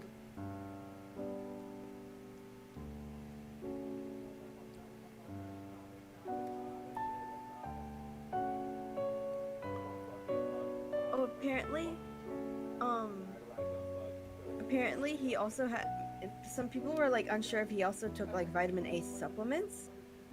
So he might have just drank a ton of carrot juice, actually. Why?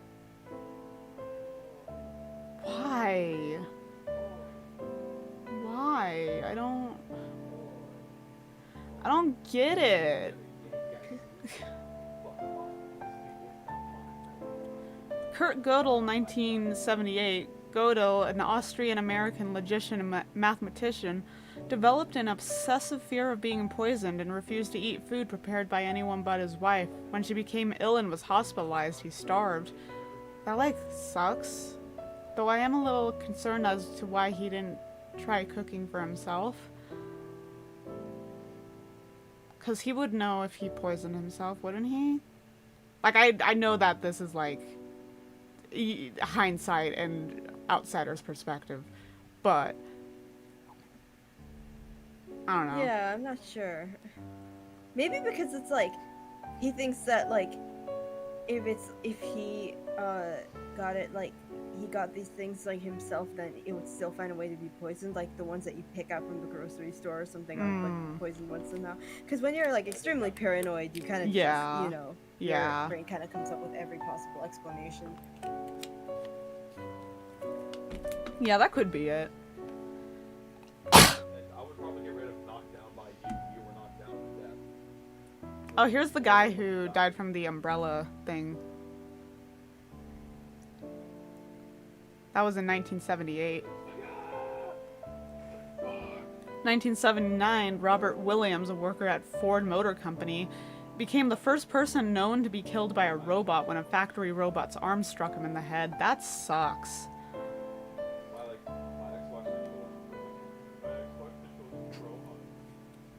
1979, John Bowen, 20, from Nashua, New Hampshire, was killed at a halftime show at Shea Stadium when a 40-pound model plane shaped like a lawnmower crashed into the stands. Why was it shaped like a lawnmower? Why is the first source flying lawnmower of death? Oh, it was on Snopes.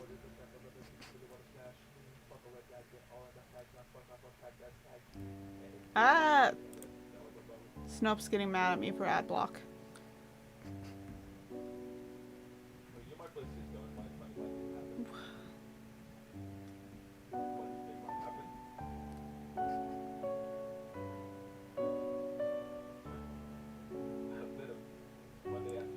Apparently that wasn't the first model plane to have crashed during that show.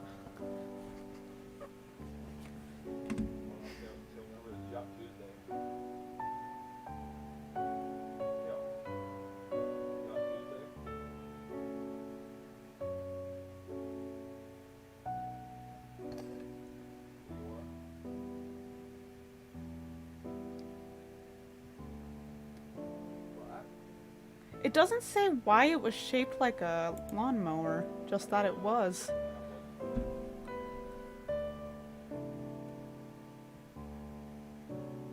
Like, I was like fucking 1980s now. shit like that, and then I'm gonna mispronounce this woman's name. I might just skip her first name and go to the second one. 1980, Maria da Silva was going upstairs carrying a Pyrex glass in Brazil when she tripped, broke it, and fell on the shards. Fucked up. Fucked up. But I am a little curious as to why she was carrying it on the stairs.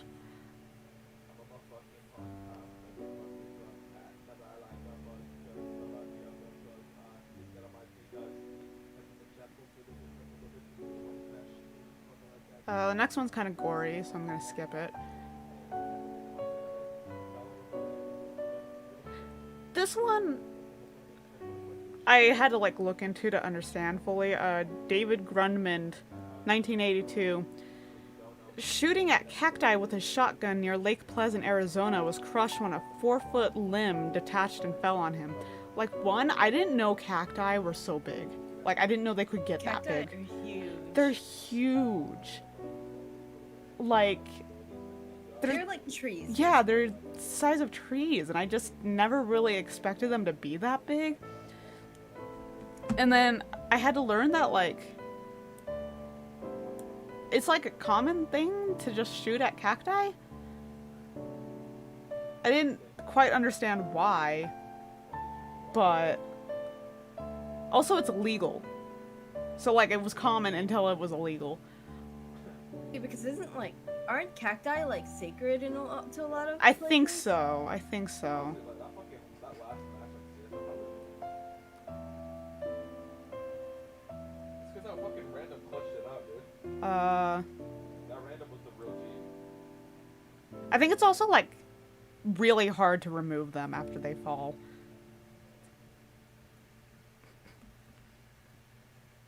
I think they should not have it there.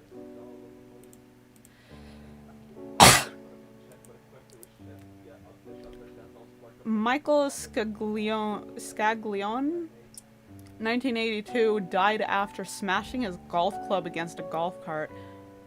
I'm assuming he just got really mad at golf. The head broke off and impaled him in the throat. God.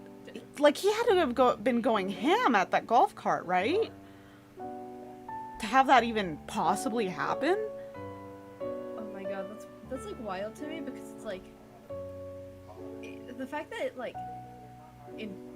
impaled him because it's like Yeah. when I imagine golf clubs, they're like pretty blunt, you know, like Yeah, and like the head came off. So like, yeah. again, just how hard was he going at hitting that golf cart? So we have some friend Joes. Skipping the next one because it's also gory. Tennessee Williams, 1983, an American playwright, choked on the plastic cap of a bottle of barbiturate. It was originally reported that he died from ingesting eye drops because the plastic cap was needed to like ingest the barbiturate. I don't understand it entirely. It's a drug. It's like straight up he was doing drugs. Nope. L- I just watched I don't get it. that's why I'm finished watching. It only makes a little more sense, but I'm not someone who does drugs.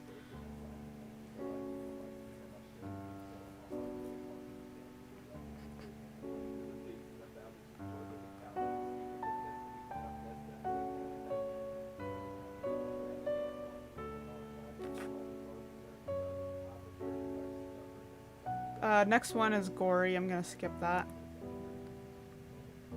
This one... this one they needed to add more information about. Because the way it's worded, it doesn't give enough information. 1983, Dick Wertheim, a tennis linesman, died after a ball struck him in the groin and he fell out of his chair. So what happened was he hit his head on concrete afterwards. They chose not to include that aspect of it. Sources, but they didn't include like the detail of how he actually died. So it sounds like that he died because he got hit in the balls. And then, like, his name's Dick, so that doesn't make it any better. I had to look it up because I was like, did he die from getting hit in the balls so hard? No, he hit his head. Right before that you skipped? Oh my god. Yeah, right? Jimmy Ferrozzo, 1983, a bouncer at the Condor Club in San Francisco, died while engaging in sexual intercourse with his girlfriend Teresa Hill on a grand piano that was lowered from the ceiling by a hydraulic motor. He accidentally activated the lifting mechanism which pinned him against the ceiling, leading to his suffocation. His girlfriend survived. Many questions. Several questions. I think my first one is, why would you do that on the piano when you know that it can be lifted? Zach? Seriously, when Zach sends me snaps, he needs to speak fucking. I'm gonna skip this next one, but I will say it's like, Like, dude, what the fake fuck are you Russian saying? roulette gone wrong. Yeah, I don't know what the fuck you're saying. They don't want to fucking kill you. My penis, The one after it, 1984, an unidentified 25-year-old man was using submersion as an erotic asphyxiation method. With a homemade plastic bodysuit, he tied himself to the boat and was using a homemade diving apparatus for air supply. He died from rebreathing caused by the faulty apparatus. Rebreathing is like... What's happened? I learned what that was in, Dude, I'll shoot you with my a case of some divers that were trying to recover a dead body. And rebreathing, like, fucks you up. So, like, I don't know, like, I feel like he could have, like, learned how to properly go diving for this.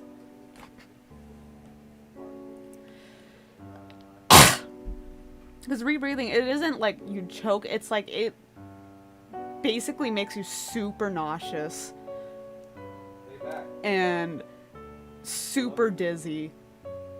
And if it's not fixed, it will kill you. Say it back.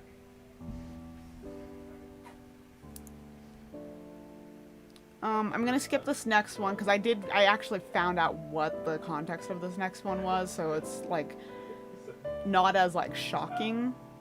It's still shocking, but like I have like answers to it, so I don't want to go into it because the answers are they're more personal to the victim. Then the one after it, this is a animal death content warning, but it's fucking nuts. 1988, a poodle named Cachi in Caballito, Buenos Aires, fell from 13 floors and fatally hit 75-year-old Marta Espina, killing both instantly. In the course of the events, 46-year-old Edith Sola, who came to see the incident, was fatally hit by a bus. An unidentified man who witnessed her death had a heart attack and also died on the way to the hospital. What the fuck was that? That, like... How? I can't even really go look at the sources because the sources are in Spanish and I don't know enough Spanish to read a Spanish article. Like, I mean, like, I can see why, but, like, apparently it was, like, also, like, a really big deal, too. Yeah. Like... I'm gonna use Google Translate. I wanna see.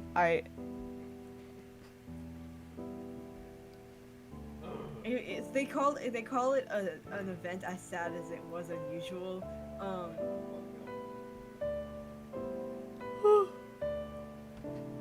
It said that like it's still preserved in the memory of the residents of the area, and then let me like see.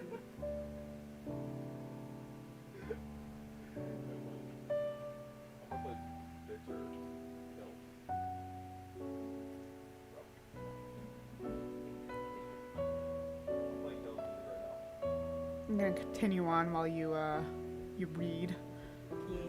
Yeah. 1988. This one, the description actually includes the date. On 2nd April 1988, a veteran skydiver, Ivan Lester McGuire, was filming a jump by an instructor and a student from the Franklin County Sports Parachute Center. When he jumped from the plane without a parachute, focused on the filming process, he apparently forgot to put one on, and his camera equipment may have been mistaken for one. The tape was recovered, which is also like horrifying, because that means that they have his death on camera.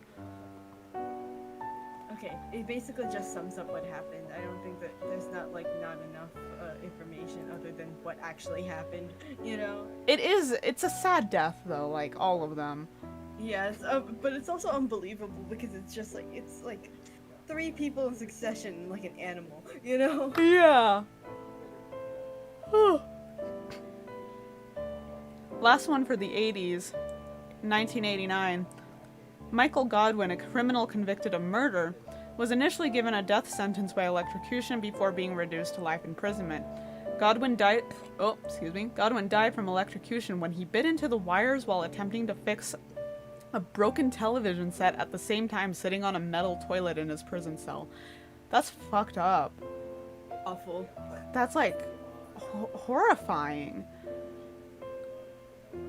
And like the sources on it are like, convicted criminal escaped electric chair, then electrocuted himself. Convicted killer dies in his own electric chair. Like that's horrifying.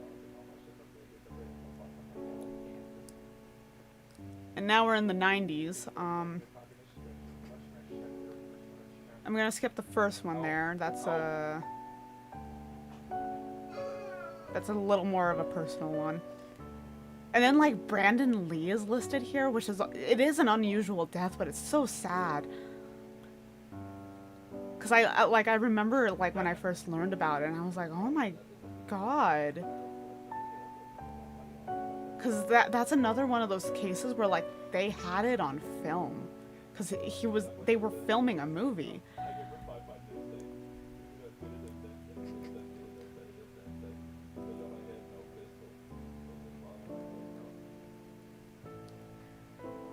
Gary Hoy, 1993. 38-year-old Gary Hoy, a lawyer in Toronto, fell from the 24th floor of the Toronto Dominion Centre while demonstrating that its windows were unbreakable. He threw himself against one, which, true to his assertion, didn't break, but it popped out the frame. Like, that's horrifying. Why did he could have thrown something else out the window. Like, he was right, but, like, at the cost of his life. Yeah, that was, like, horrifying. Like, it could have been avoided, too, is what gets me. It's like, oh my god, I would never want to, like, stake my life on a bet, you know? Like, yeah. This one I'll read because this is also, like, a popular case. But this case, like, I remember as a kid, I saw it, and someone put, like, an image that was actually kind of creepy with it. Even though that image is not accurate, and so, like, it, like, haunted me for years until I actually learned about it through, like... They, like, creepypasta the actual situation. Yeah, they creepypasted the actual situation, and, like, I still remember the image very clearly, because it, like, it scared the shit out of me. It's the case of Gloria Ramirez. She died from kidney failure related to cervical cancer, but like when she came in, it was like they were treating her and she had this like oily sheen on her body, and she apparently smelled of like garlic, and all of the hospital staff became ill after treating her. Like, I believe it's mainly like attributed to like mass hysteria, but the case is like so sad because again, I originally learned about it from a fucking creepypasta. I think I read it on Tumblr, and I just remember the image so clearly, and I'm thinking like, that's fucked up. now that I know that this was like an actual event that happened.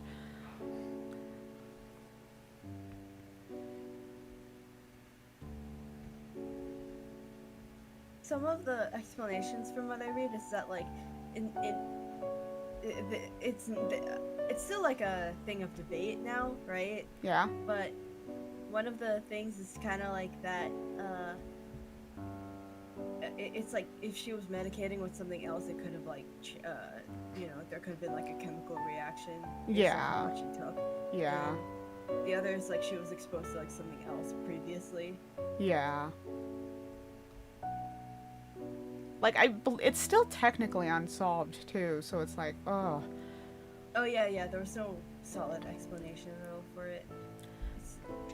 You know, it's like, it kind of, this is just in general, but like, it sucks when people get like, famous posthumously when they were like regular people, you know? Yeah. It's just kind of like an odd phenomena to me, you know? Like, yeah. And it's because they like, because of the circumstances of their death that they get. Yeah, I think that's, I don't like that. That's awful, honestly. Yeah. Because, like, the woman with the spontaneous combustion, that was, like, also a case of, like, she was just famous. She was just a woman, you know? Yeah. Like... Mark Gleason, 1996. 26-year-old Gleason from Headley Down, Hampshire, insisted on attempting to cure his incurable snoring with his girlfriend by taking sleeping pills and inserting tampons into his nostrils. He died from suffocation, with sleeping pills adding to the breathing difficulties. Wouldn't the sleeping pills have had worked more? Excuse me. I'm burpy, I don't know why.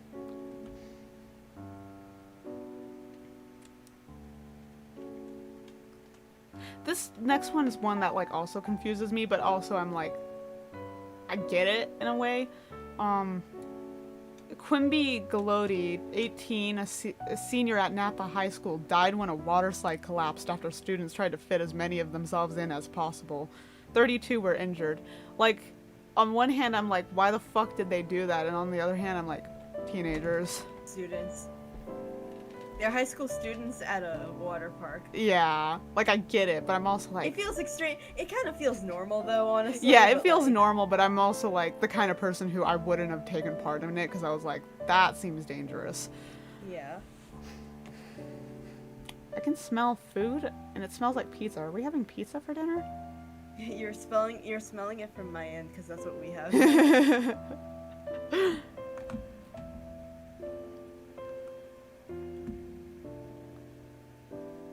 One after that, that's kind of sad. I'm gonna skip it. This one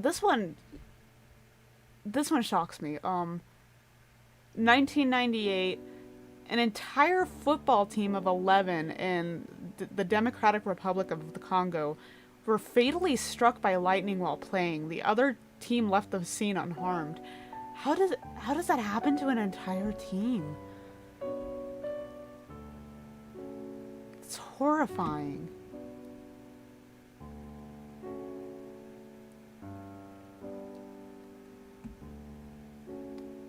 (1998) again, Alberto Fargo of Lisbon, Portugal, died from falling out of a 5-story window whilst performing a tango. According to witnesses, Fargo was demonstrating to students how to keep their head high by looking at the ceiling and failed to notice the open window beside him. Wouldn't he have known the window was open before and be more careful? Like, what happened there?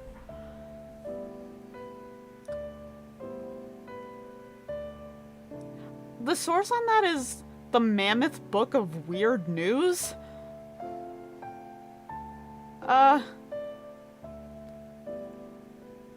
one I'm gonna skip. I'm gonna skip that one too. It was like unusual, but it was like it was like I can kind of see it, and it's a sad way.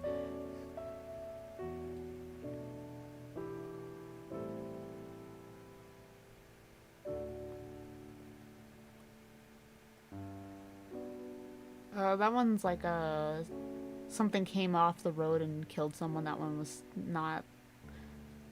I'm not gonna read that either. the closer I get to like current times, like the sadder the deaths get, and the more I'm like, I don't want to. Skip 2, that one was particularly like significant because that person was a public person too. You know? Yeah. And I'm not saying that it's like, oh, it's less significant because of that. I'm just saying it's like that's a contributor. Also. Yeah. Yeah, like getting closer to like our year, I'm like, okay, these deaths are like much more serious, and the way that they are unusual is a lot more serious. That one I'm gonna skip too, because that one's also sad. Then this one's another reactor one. Nice, you read that one, right? Yes, I did. Because that's a lot of information for me to read. Okay, so what happened is like there were 3 nuclear technicians, you know, Yeah? in Japan, and they were improperly preparing the reactor fuel for the reactor, and it led to a criticality accident. And so they skipped a bunch of safety protocols to kind of quicken the pace of what they were doing. So a bunch of enriched uranium was like contained in like the tank when it which was like the normal amount is like almost like 2.5 kilograms that's supposed to be in the tank, but instead it was 16 kilograms in the tank. Yeah, so the person holding the funnel for it was like really heavily radiated because of that, and his condition like deteriorated real fast, basically. And then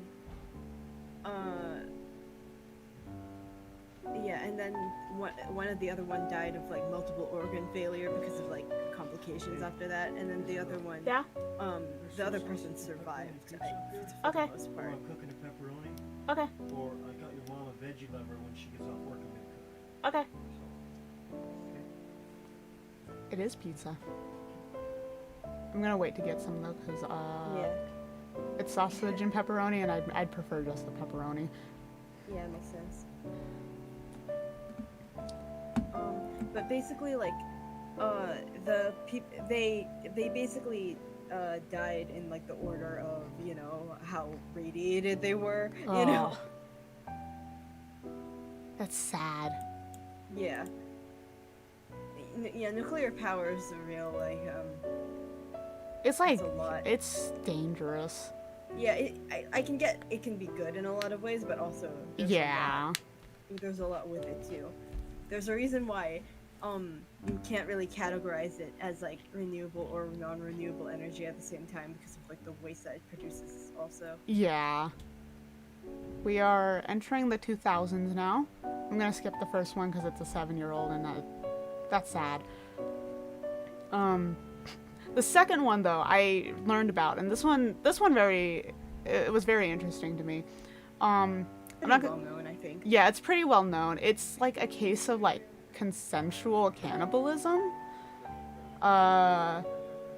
In basic explanation, this was in Berlin.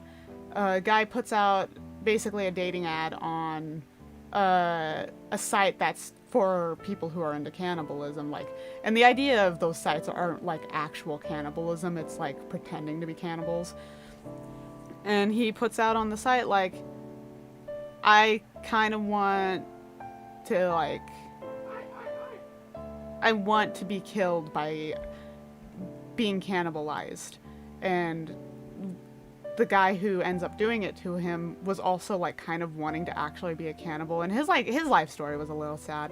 That was one of the podcast episodes I listened to, and they do go through with it. He gets cannibalized, and the guy who died's ex-boyfriend, these were gay people too, I should say. The guy who died's ex-boyfriend was worried about him, and that's how like it ended up getting found out that the guy who killed him did, and it was a very like strange case in court. But he did end up getting prison time, He's pretty normal, I would say, other than that, and he's a vegetarian now. Like, honestly, good for him. Because the cannibalism was kind of like a coping mechanism for him. So good for him that he, like, did get rehabilitation from being in prison. Very interesting case, for me at least.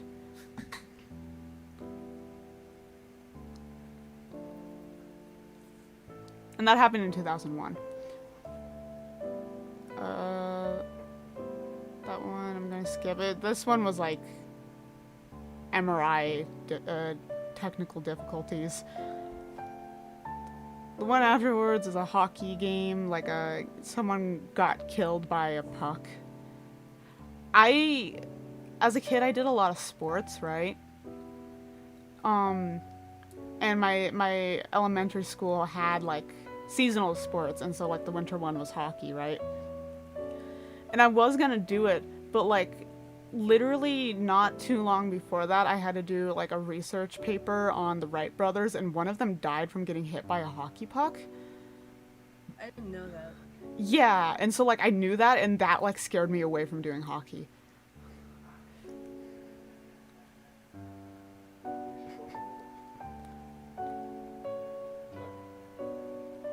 That one is gory. This one I'm confused about, and so are the people who like investigated it and reported on it, because there's no answers. 2004, Philip Quinn, 24, from Kent, Washington, was killed when a lava lamp he was heating on a stove exploded and a shard pierced his heart.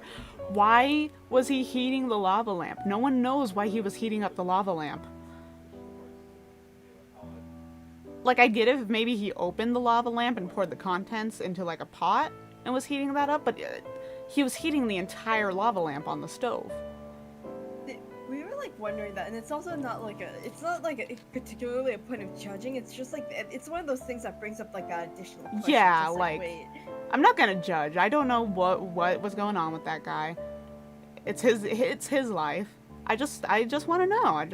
I'm curious. Being curious about it, because like that made me like think like wait, why would you know, like I'm not thinking just like why would a person do that? I was just thinking like you if you do that, you're probably after something, like, yeah, yeah, you know, like he was probably like testing something, but what? This one's gory. I'm gonna skip. This one is a bestiality case. I'm not gonna talk about it, but oh God. That one was like that's a famous case. I'll say it's the one with the horse. I learned also more about that case, and it pisses me off so much. So yeah, we're just gonna skip that.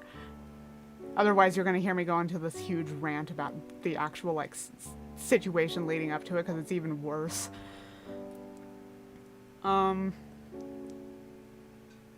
This one was like 2005, two sisters, Mildred Bowman, 62, and Alice Wordle, 68, died in Spain after being trapped for 4 days under their fold-up Murphy bed when it collapsed. That's like horrifying.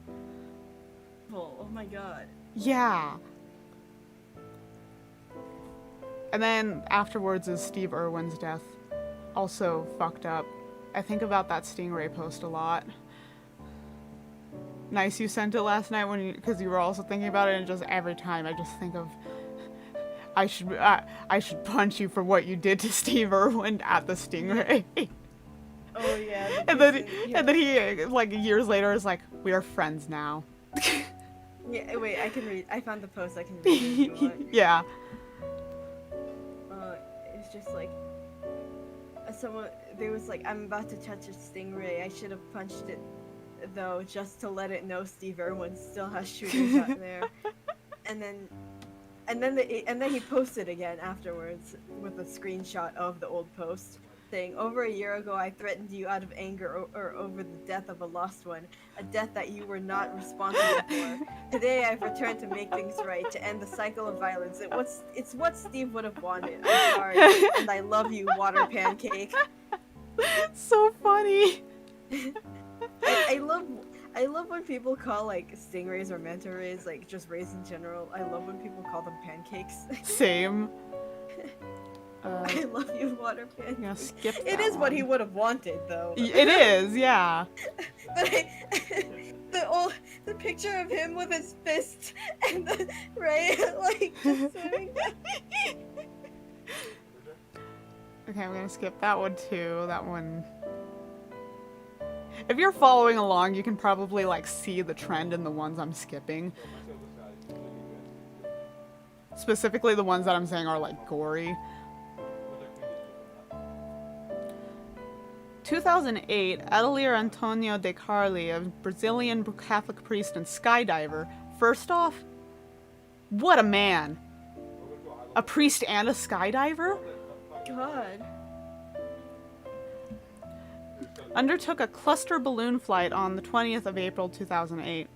The intention was to break the endurance records for that and raise funds for charity. However, contact was lost partway through. The lower part of his body was found floating in the sea 11 weeks later. What happened to the upper half? What happened to the upper half? Because, like, a cluster balloon flight is literally, like... It's up, It's, basically. yeah, it's up. So... Oh. Up, but like it has more precautions. Basically. Yeah. Like it's, but it's still like a stunt. It's just, oh my god. Gonna skip that one. I looked at this page and it said like the priest called from his cell phone to request help determining his coordinates, asked at them to contact the authorities, and then like, and then they were like, oh, the chances that he's still alive are like 80%, you know? Yeah. And then, and then he basically like drifted off like way too far, basically. Aww. 2008, Judy K. Zagorski died of blunt force craniocerebral trauma when a 75-pound spotted eagle ray leaped out of the water and knocked her over. It also died. Ow. I didn't know those were that heavy. Are those the big boys?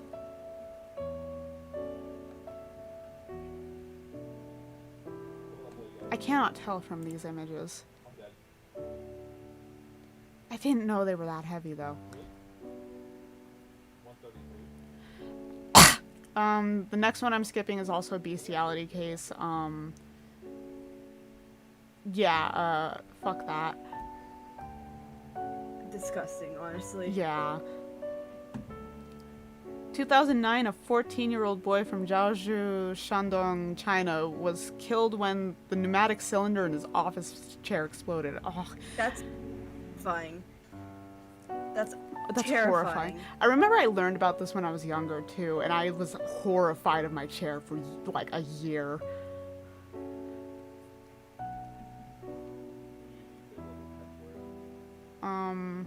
I don't entirely understand this next one, so I'm gonna skip it. 2009, Taylor Mitchell, a 19-year-old Canadian folk singer, was killed by a pair of coyotes while hiking in Cape Breton Highlands National Park, and the only known fatal coyote attack on an adult. I don't want to know what a coyote can do to a person to kill them. 2 of them? Oh my god. I love coyotes though. Sometimes I'll see them like when I'm in the car, like I'm safe from them. And I love coyotes. Horrifying creatures though.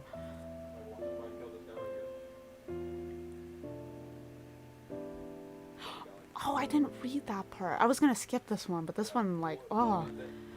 2009, Larry Ellie Murillo Moncada, a 25-year-old supermarket employee from Council Bluffs, Iowa, is believed to have fallen in the 18-inch gap between a cooler and a wall and become trapped, and his body was discovered 10 years later when the cooler was moved.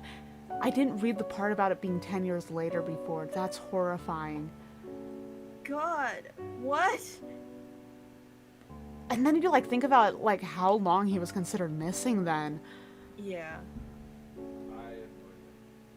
I'm gonna skip that one. We're in the 20. That one's awful. I opened up the article to read it, and it said like, his parents reported their son missing after he became upset and ran out of their home. They told police at the time he was acting irrationally, possibly because of the medication he was taking. That makes it worse. That makes it worse. That's sad. I'm gonna skip the next one, which is the first one in 2010s. I'm gonna skip the one after that. This one got me. I was like, oh. September 2010, Jimmy Hesselden, 62, owner of Segway Inc., died after apparently riding a Segway personal transport system off a cliff in Thorpe Ark, England. The coroner came to the conclusion that Hesselden had likely fallen off the cliff with the Segway after getting into difficulty reversing to allow a man walking his dog to pass him. Like, that's fucked up. He worked for the product that he was on that killed him. I think he was the one who made them. That happens like way too often too. Okay, no, he wasn't the one that made them, but he like worked for them. I think that happens a lot, and it's like awful. Yeah. I'm gonna skip the next one because it's kind of sad. 2011, Jose Luis Ochoa, 35, died after being stabbed in the leg at an illegal cockfight in California by a bird with a knife-like spur strapped to its leg. I don't mean disrespect, but that's animal abuse, so that's kind of what happens.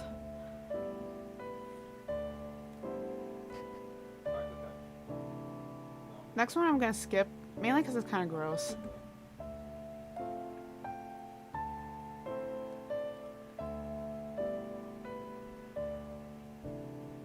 Next one's sad. I'm gonna skip that. This one is malpractice, and I need to know why the fuck this happened. 2012, 88-year-old Ida Vitor Marcial died in a Brazilian hospital in Barra Mansa, south of state of Rio de Janeiro, allegedly as a result of nursing technicians injecting soup through her IV drip instead of her feeding tube. How does that happen? It says nursing technicians. That means there's more than one that went through medical school. That makes you mad about what the fuck? You know, like, how does that happen?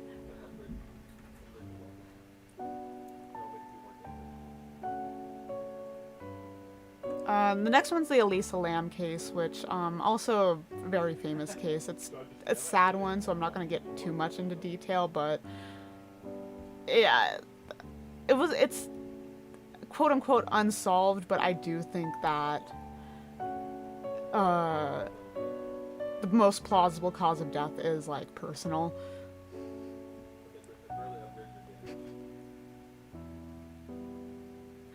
The one after that one also, 2013, Takuya Nagaya, 23, from Japan, started to slither on the floor and claimed he had become a snake.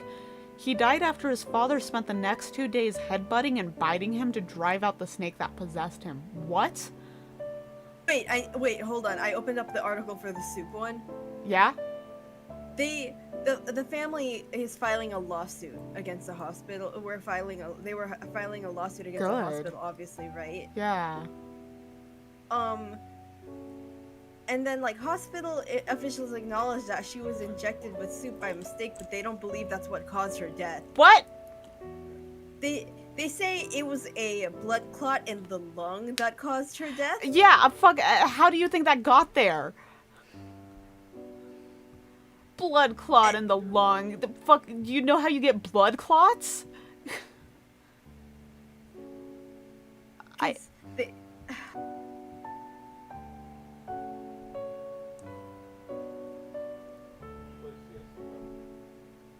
It said, like, when she injected into a vein, my mother began to beat. I got scared and called the nurse. And then it says that, like, they don't believe that's what caused her death.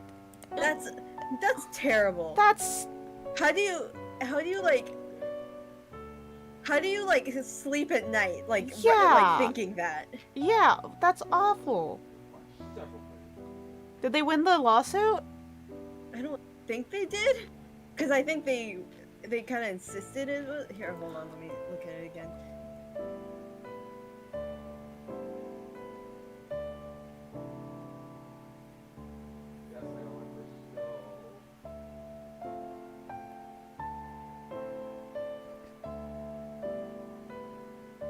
it says like. Oh, okay. The information sheet signed by a doctor says that the blood clot in the lung is the cause of death, which would support the family's claim that the soup injection killed her. But I don't think the hospital like elaborated on what they actually thought killed her. That they just said, "Oh, that's not actually what happened," which is worse actually. Yeah. Yeah, no, okay, I read it wrong the first time, but that's awful. And then it says like I think let me look. I think there's another article on like what happened with the investigation.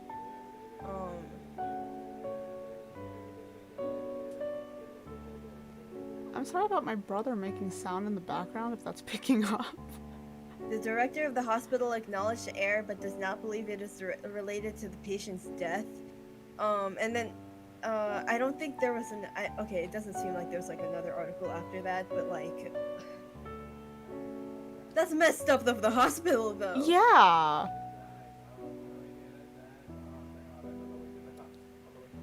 2013, an unnamed Belarusian fisherman, 60, bled to death after being bitten by a beaver, which he had tried to grab in order to have his picture taken with it.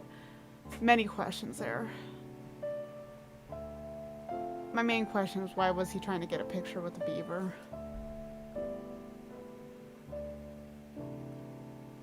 2013, I'm going to mispronounce this. I don't know how to say this. João Maria de Souza, 45, was crushed in his bed by a cow falling through the roof of his home in southeast Brazil. It had climbed on top of the house from a steep hillside behind it. Both it and de Souza's wife were unharmed.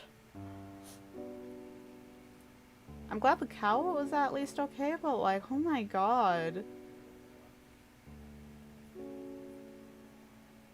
Tuffy is standing halfway on my bed, halfway on my leg. Like, my background is like my desk area, so like over here is my chair. Right here is the bed, so I'm like right next to my bed. Tuffy is standing between my chair and my bed right now. Tuffy, what do you want? Oh yeah, it doesn't say if the family ever like received compensation or anything. It just says that the hospital maintained that wasn't the cause of death, which is that's awful. That's terrible. Is. It's because they know it was the cause of death. Yeah, exactly. That's terrible. 2013, Denver Lee St. Clair, 58, was asphyxiated by an atomic wedgie administered by his stepson during a fight. After he had been knocked unconscious, the elastic band from his torn underwear was pulled over his head and stretched around his neck, strangling him. Horrifying. Sentenced to 30 years for that, apparently. Jesus. We're going to skip the one afterwards. Cause that one's like an actual case that I believe is still being investigated, and it's an open case. Yeah, it's an open case and it's fucked up.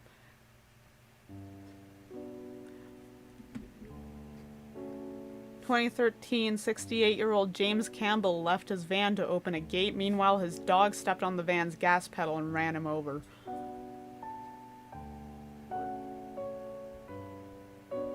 Can you imagine being the dog?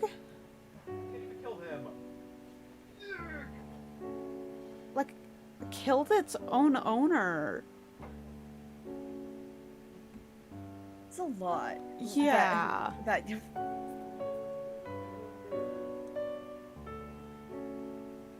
I'm gonna skip the next one. I'm gonna skip the next one too, because that one's kind of sad.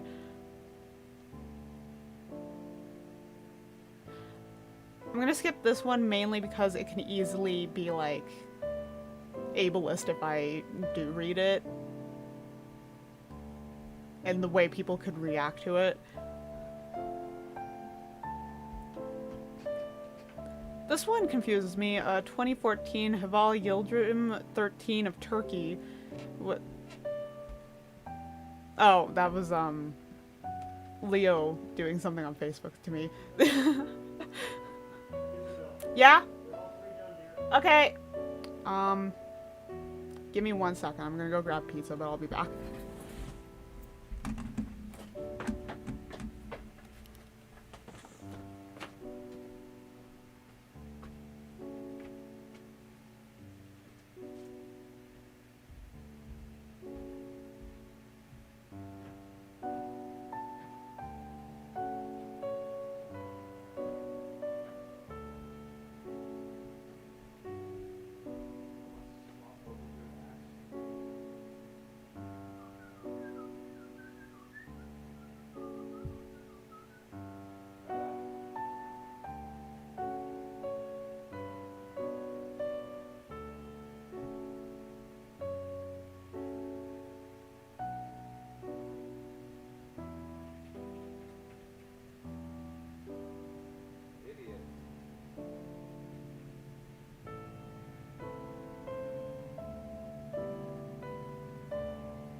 I'm back.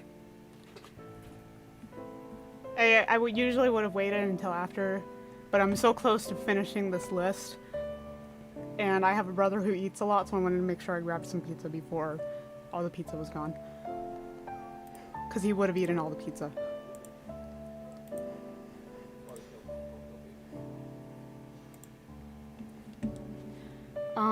Where were we? Okay. Hival Yildirim. 13 of Turkey was killed when a sacrificial goat bought for Eid al-Adha jumped off the roof over a protective fence and fell onto him. His father had placed it on the roof of the building where he lived because he could not find another suitable place to keep it. I don't know, put it in the house or something? The roof seems dangerous.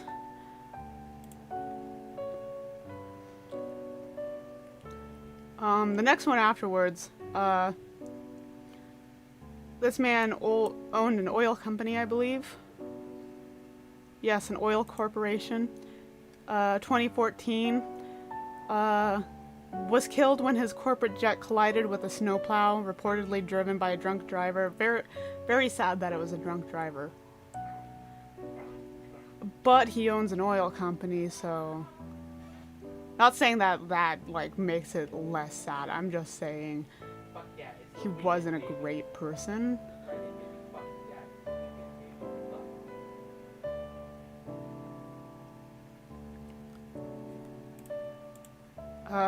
Peng Fan, a chef in Foshan, China, was bitten by a cobra's severed head, which he had cut off 20 minutes earlier while preparing soup. That's horrifying.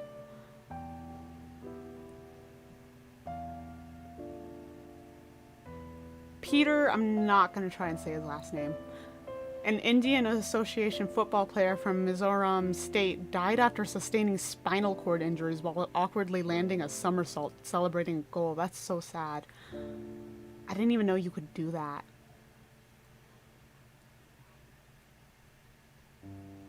I'm gonna skip the next one because I don't understand it too much. This one's sad also. In 2015, Jane Rippey, 5, was killed by a leaping sturgeon while she was boating with her family near Fanning Springs, Florida. Her mother, Tanya Faye, 31, and her brother, Trevor, 9, were also injured and needed facial reconstruction surgery. Sturgeons are fucked up. Sturgeons are like the kind of fish where like they seem fake. Like they were made up for a fantasy story or something. I'm gonna skip the next one.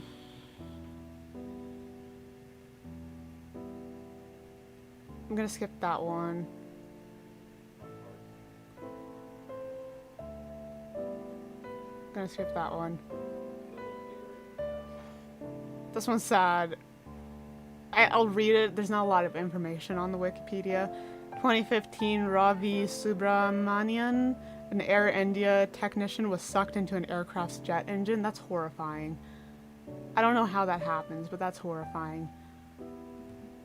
That's horrific. Like engines, oh my god. Yeah. Forgive me if you can hear me chewing. I'm trying to eat this breadstick before it gets cold.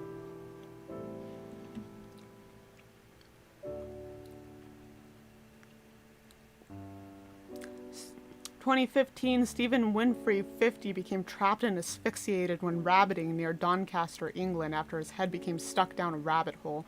How does that happen? That's horrifying.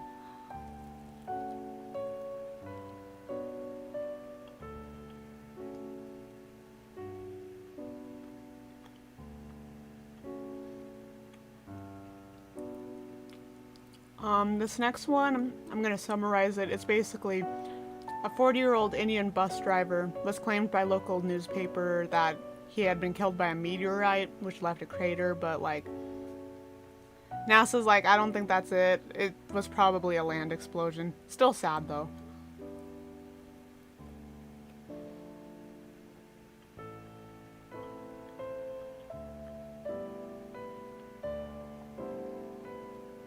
In 2016, Lottie Michelle Belk, 55, was fatally stabbed in the chest by a beach umbrella blown by a strong wind in Virginia Beach, Virginia.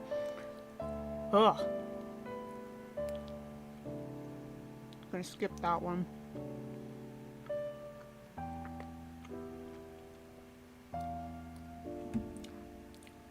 In 2016, Irma Buell, 29, an Indonesian,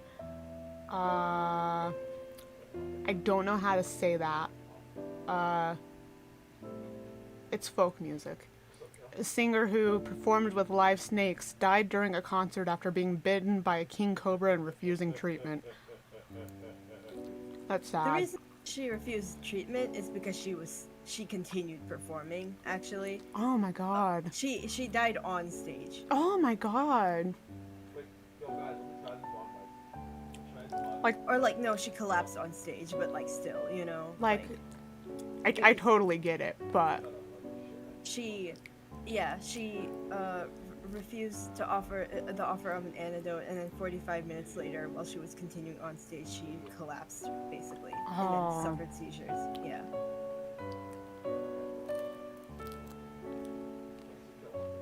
I don't think she. Yeah, it says it does. It says that people don't think she realized that she was suffering like a fatal bite. Yeah. The next one, is a Star Trek actor. I don't. It's an unusual death, but not like super unusual. Like I can kind of see how it happens. He was found pinned between his car and a brick wall. His driveway was on an incline, and his car was found running and in neutral.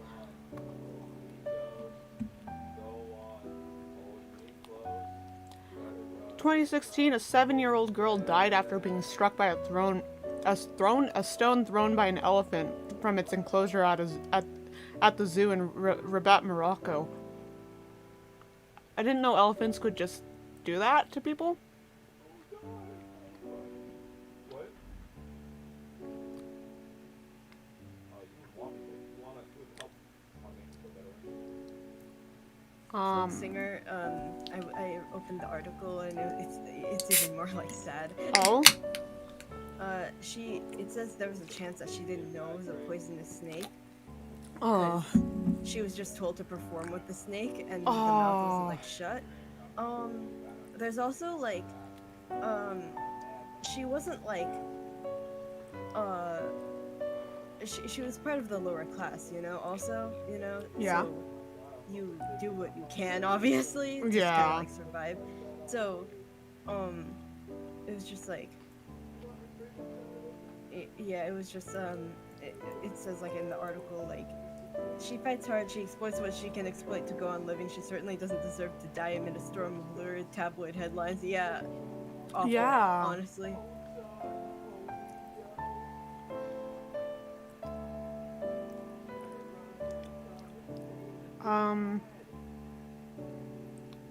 This one, it's kind of long. I'm gonna summarize it. In 2016, an inmate and a corrections officer fell to their death in an elevator. It was ruled an accident, and I can kind of see why.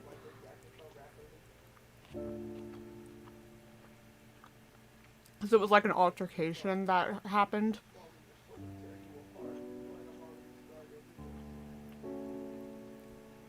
Oh, this one's fucked up. 2016. On 21st November 2016, a powerful southerly change in Melbourne, Australia, resulted in the death of 10 asthmatic people who succumbed to respiratory failure.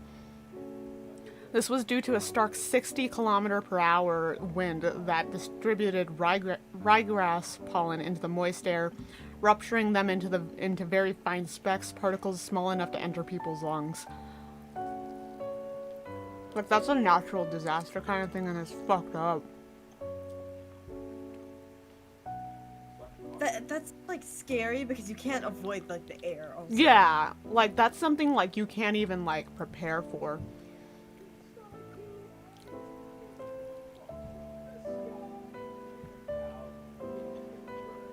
I'm gonna skip that one because it's kind of sad. This one Nice and I were talking about either last night or earlier, I don't remember. 2017, Akbar Salubiro, 25, was killed and swallowed by a reticulated python in Indonesia, in the first fully confirmed case of a snake swallowing an adult human. A second case there happened the following year when another reticulated python killed and swallowed a woman in her garden. Those are like big snakes, but like, you really wouldn't think of them being able to swallow someone whole. Like, we were thinking about like the possibility of it. Also, the fact that it happened. Like, if it happens and like, you know, obviously it's possible because it happened. The fact that it wasn't recorded earlier is like wild at the same time. Yeah. You would think. Like, if it's possible, how come it hadn't happened yet and been recorded?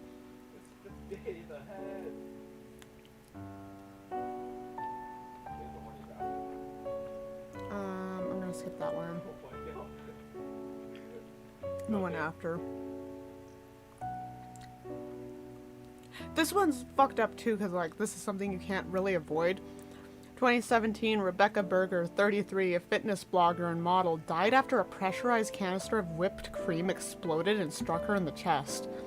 The injury caused her to go into cardiac arrest. Like, you can't really avoid that. Like, obviously something happened to the can to cause that to happen. Like, those cans don't just suddenly explode, but...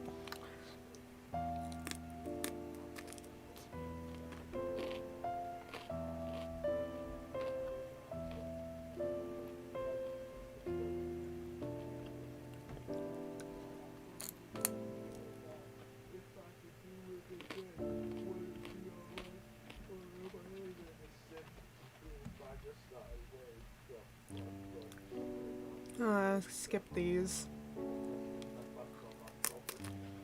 This one's sad and also just a tad bit confusing. I'm sorry about the crunching. I'm eating.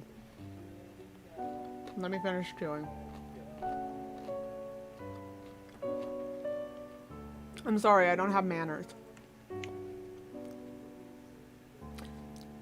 Alexander Chechik 2017 sent his friend a photo of a grenade with a pin pulled out while chatting on the Russian social media service VK.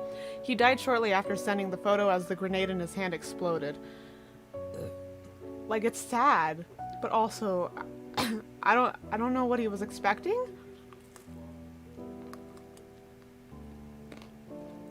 Like, maybe he thought that it was inactive, like it wasn't gonna work.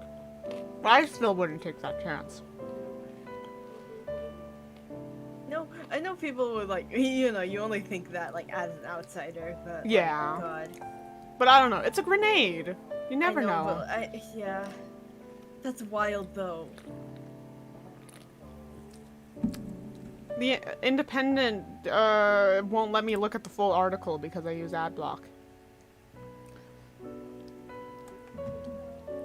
Oh God, the next one, yeah, that one's awful. That one's awful. It's another MRI machine. It's like a malfunction. Yeah, it's like negligence involved. Why am I lagging a bit? I see I'm lagging. What's happening there? These are just getting worse as they go. And it's because it's like partially because they're more recent.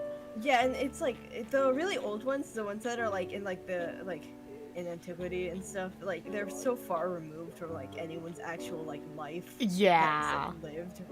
Yeah, and a lot like of those in the antiquity era were fake, or like yeah, they're fake they're- or misrecorded. yeah, basically. Yeah, but like the closer we get to now, it's like Yeah, it's these just like are it gets worse. It's yeah. Like, So that's why I'm skipping a lot of them now, cause like they're sad and they're things that like I can see happening even if they are unusual. it's like also the ones that we like that we are reading. They're not like funny. Yeah, they're not funny anymore. Like they stopped being funny around like the 1800s, really. Oh yeah, definitely.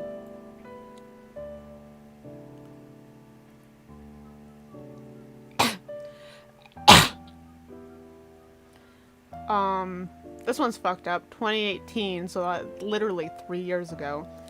Elaine Herzberg, 49, of Tempe, Arizona, died after being hit by a self-driving car operated by Uber as she crossed the road. In what was reported to be the first death of a pedestrian struck by a self-driving car on public roads. In response, Uber suspended self-driving car tests in all U.S. cities. Self-driving cars... I feel really like, you know? Yeah, self-driving cars, like, definitely are the future, but they're so scary right now. Like everything that's like new, but at the same Yeah. time, it's just like... Because, like, this is something I can see being perfected in the future.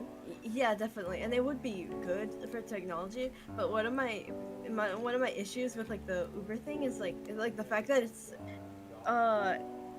it was being utilized for commercial purposes, like Yeah. you know, if that makes sense. And that's kind of what my issue kind of is here, because it's like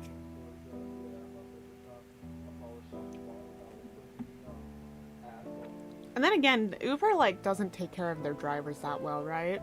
and that's what I'm also talking about, because it's all like it's all the thing is, it's like it feels like all put into like the money making task, which Yeah. is what makes me like, okay, you know, like it's not like this is just a freak accident regarding like a self-driving car. It's not like just that, you know. It's like the fact that like, you know, it's like the fact that there's like I guess like a corporate element to it. It just makes it feel even more tragic, I feel. Yeah. I'm gonna skip this one. I'm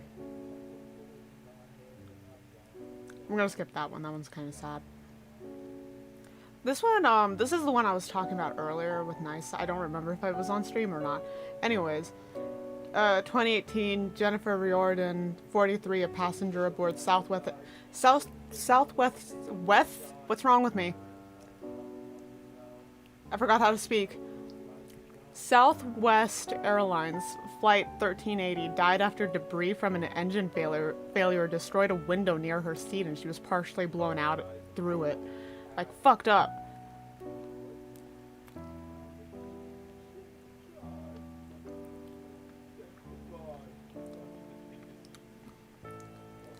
Hildegard Whitling, 77, died of suffocation from the carbon dioxide vapors produced by 4 dry ice coolers and a Dippin' Dots delivery car.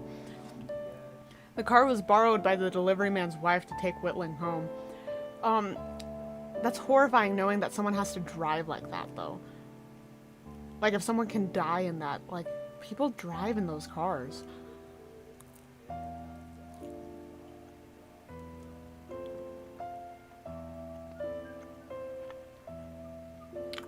This one's sad too. Sam Ballard, 29, died from angiostrongylosis, which is like a parasitic worm. It's a round worm. After eating a garden slug as a dare 8 years earlier. 8 years. It does suck, like how like decisions or like things that you do as kids, like, you know, like the way that it carries on like that. Oh my god. Yeah.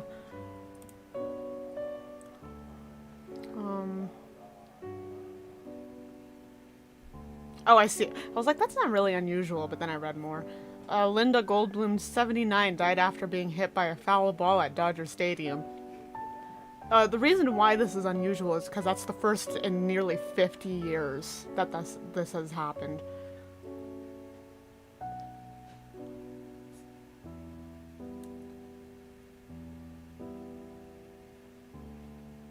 I'm gonna skip that and the one afterwards.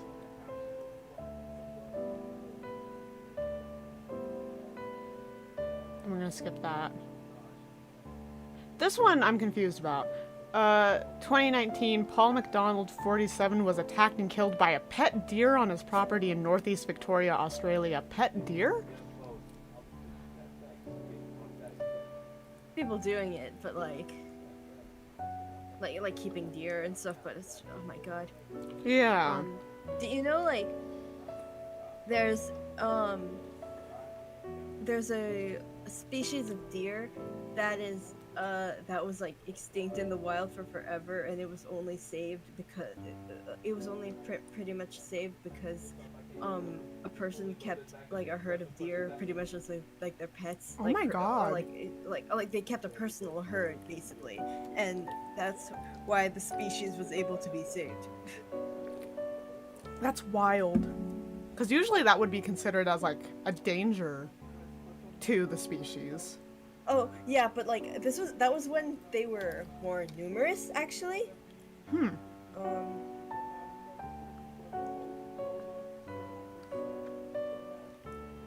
Yeah, I figure, but like, again, like keeping like wild animals like that does like tend to endanger the species.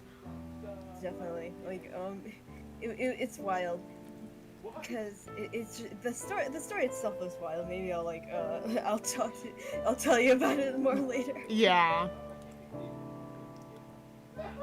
I'm gonna skip the one after it because it's very gory. This one I'm also confused about. 2019.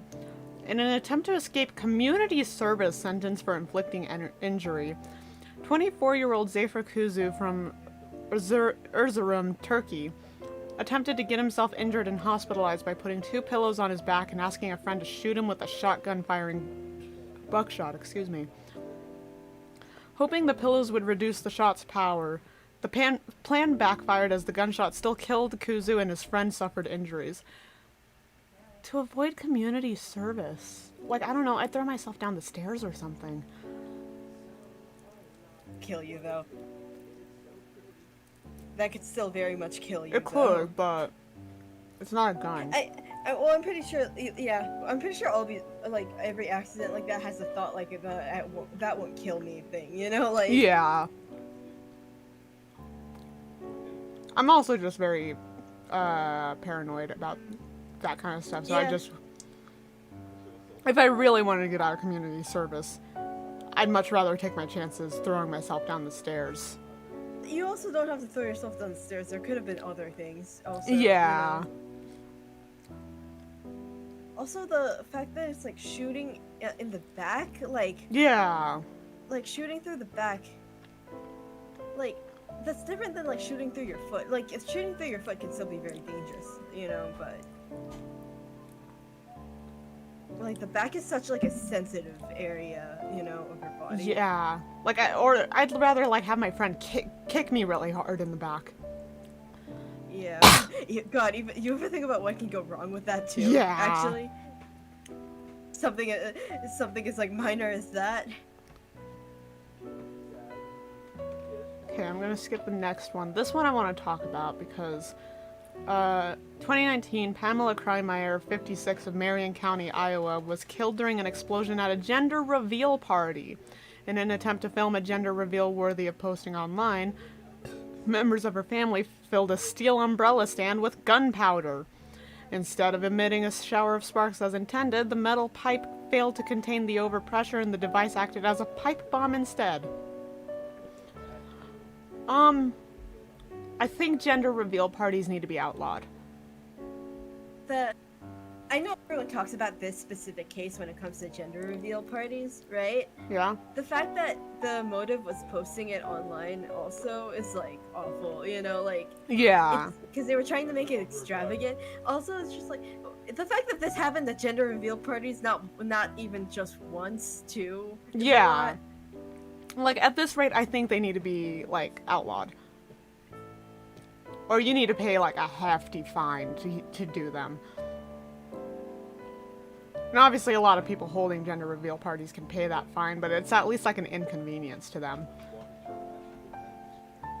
I'm gonna skip the next one because it's, like, really sad.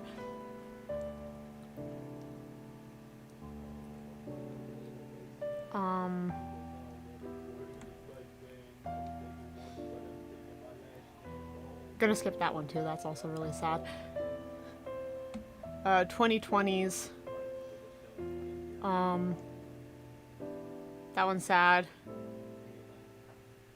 This one, this is the reason why, this next one, this is why, the mukbang true crime YouTuber I was watching mentioned this. This case happened in February of last year. 3 people died of carbon dioxide suffocation and drowning when 25 kilograms of dry ice was thrown into an indoor swimming pool at a sauna party in Moscow to create a layer of thick white fog over the surface. And the idea was to have a lot of fog for pictures because these were like Instagram influencers. The carbon dioxide from the dry ice displaced the oxygen and 3 people died.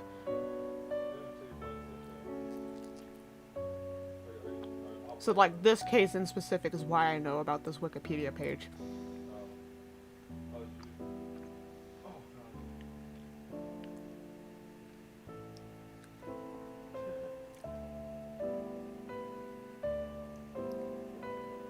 I think I'm going to read one more, and then I'm going to call it there. This one just says 2020. A 54-year-old man from Massachusetts died after eating a bag and a half of black licorice every day for a few weeks, which caused such low potassium levels that his heart stopped. And then it continues on with information about why licorice did that. And I was like, that's weird, why did he do that? And he just really liked black licorice. That's why he was eating so much of it. And there's one more case on here from May of this year, but I'm gonna call it 1 so I'm not chewing in everyone's ear. 2 because it's kind of sad, and because it's so recent, I don't want to talk about it too much. Because it seems like it was an accidental death. So, thanks to everyone who stopped by. Stuck around to hear me just go on and on about unusual deaths. Here, Nice and I So look. much. Nice and I look into why these deaths were unusual.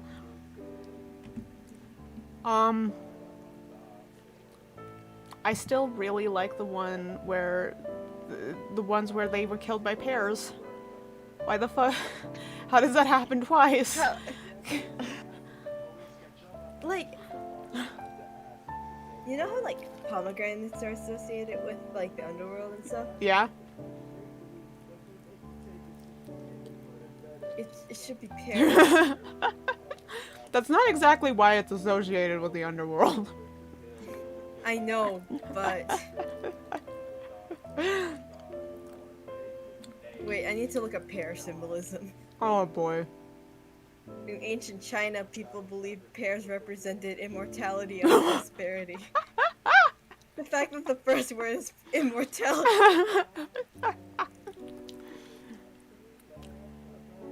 You said that was in China? Yeah, it is in China, and it says like in many Well, these people were in cultures Greece, so.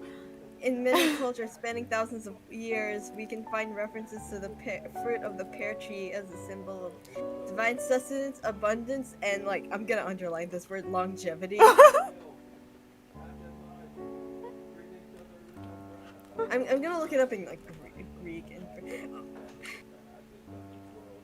okay, they were like, sorry, I read the symbol of immortality again. I thought that was in Greece. So is Kel and Zach AFK? What is this? That is so stupid, dude. I swear. Can't play anything with you. Tuffy, do you want some of my pizza crust?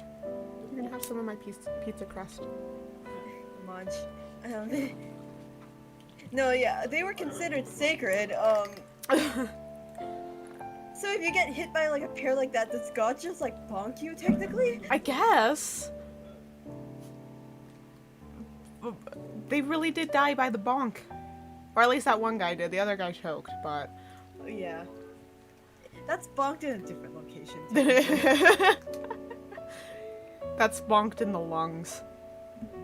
That's what That's like happened. the most. That's what happened to These me. are the jokes that we make. It's only people who've like died like 1,000 years. Yeah, ago. like thousands of years ago. This was fucking ancient Greece.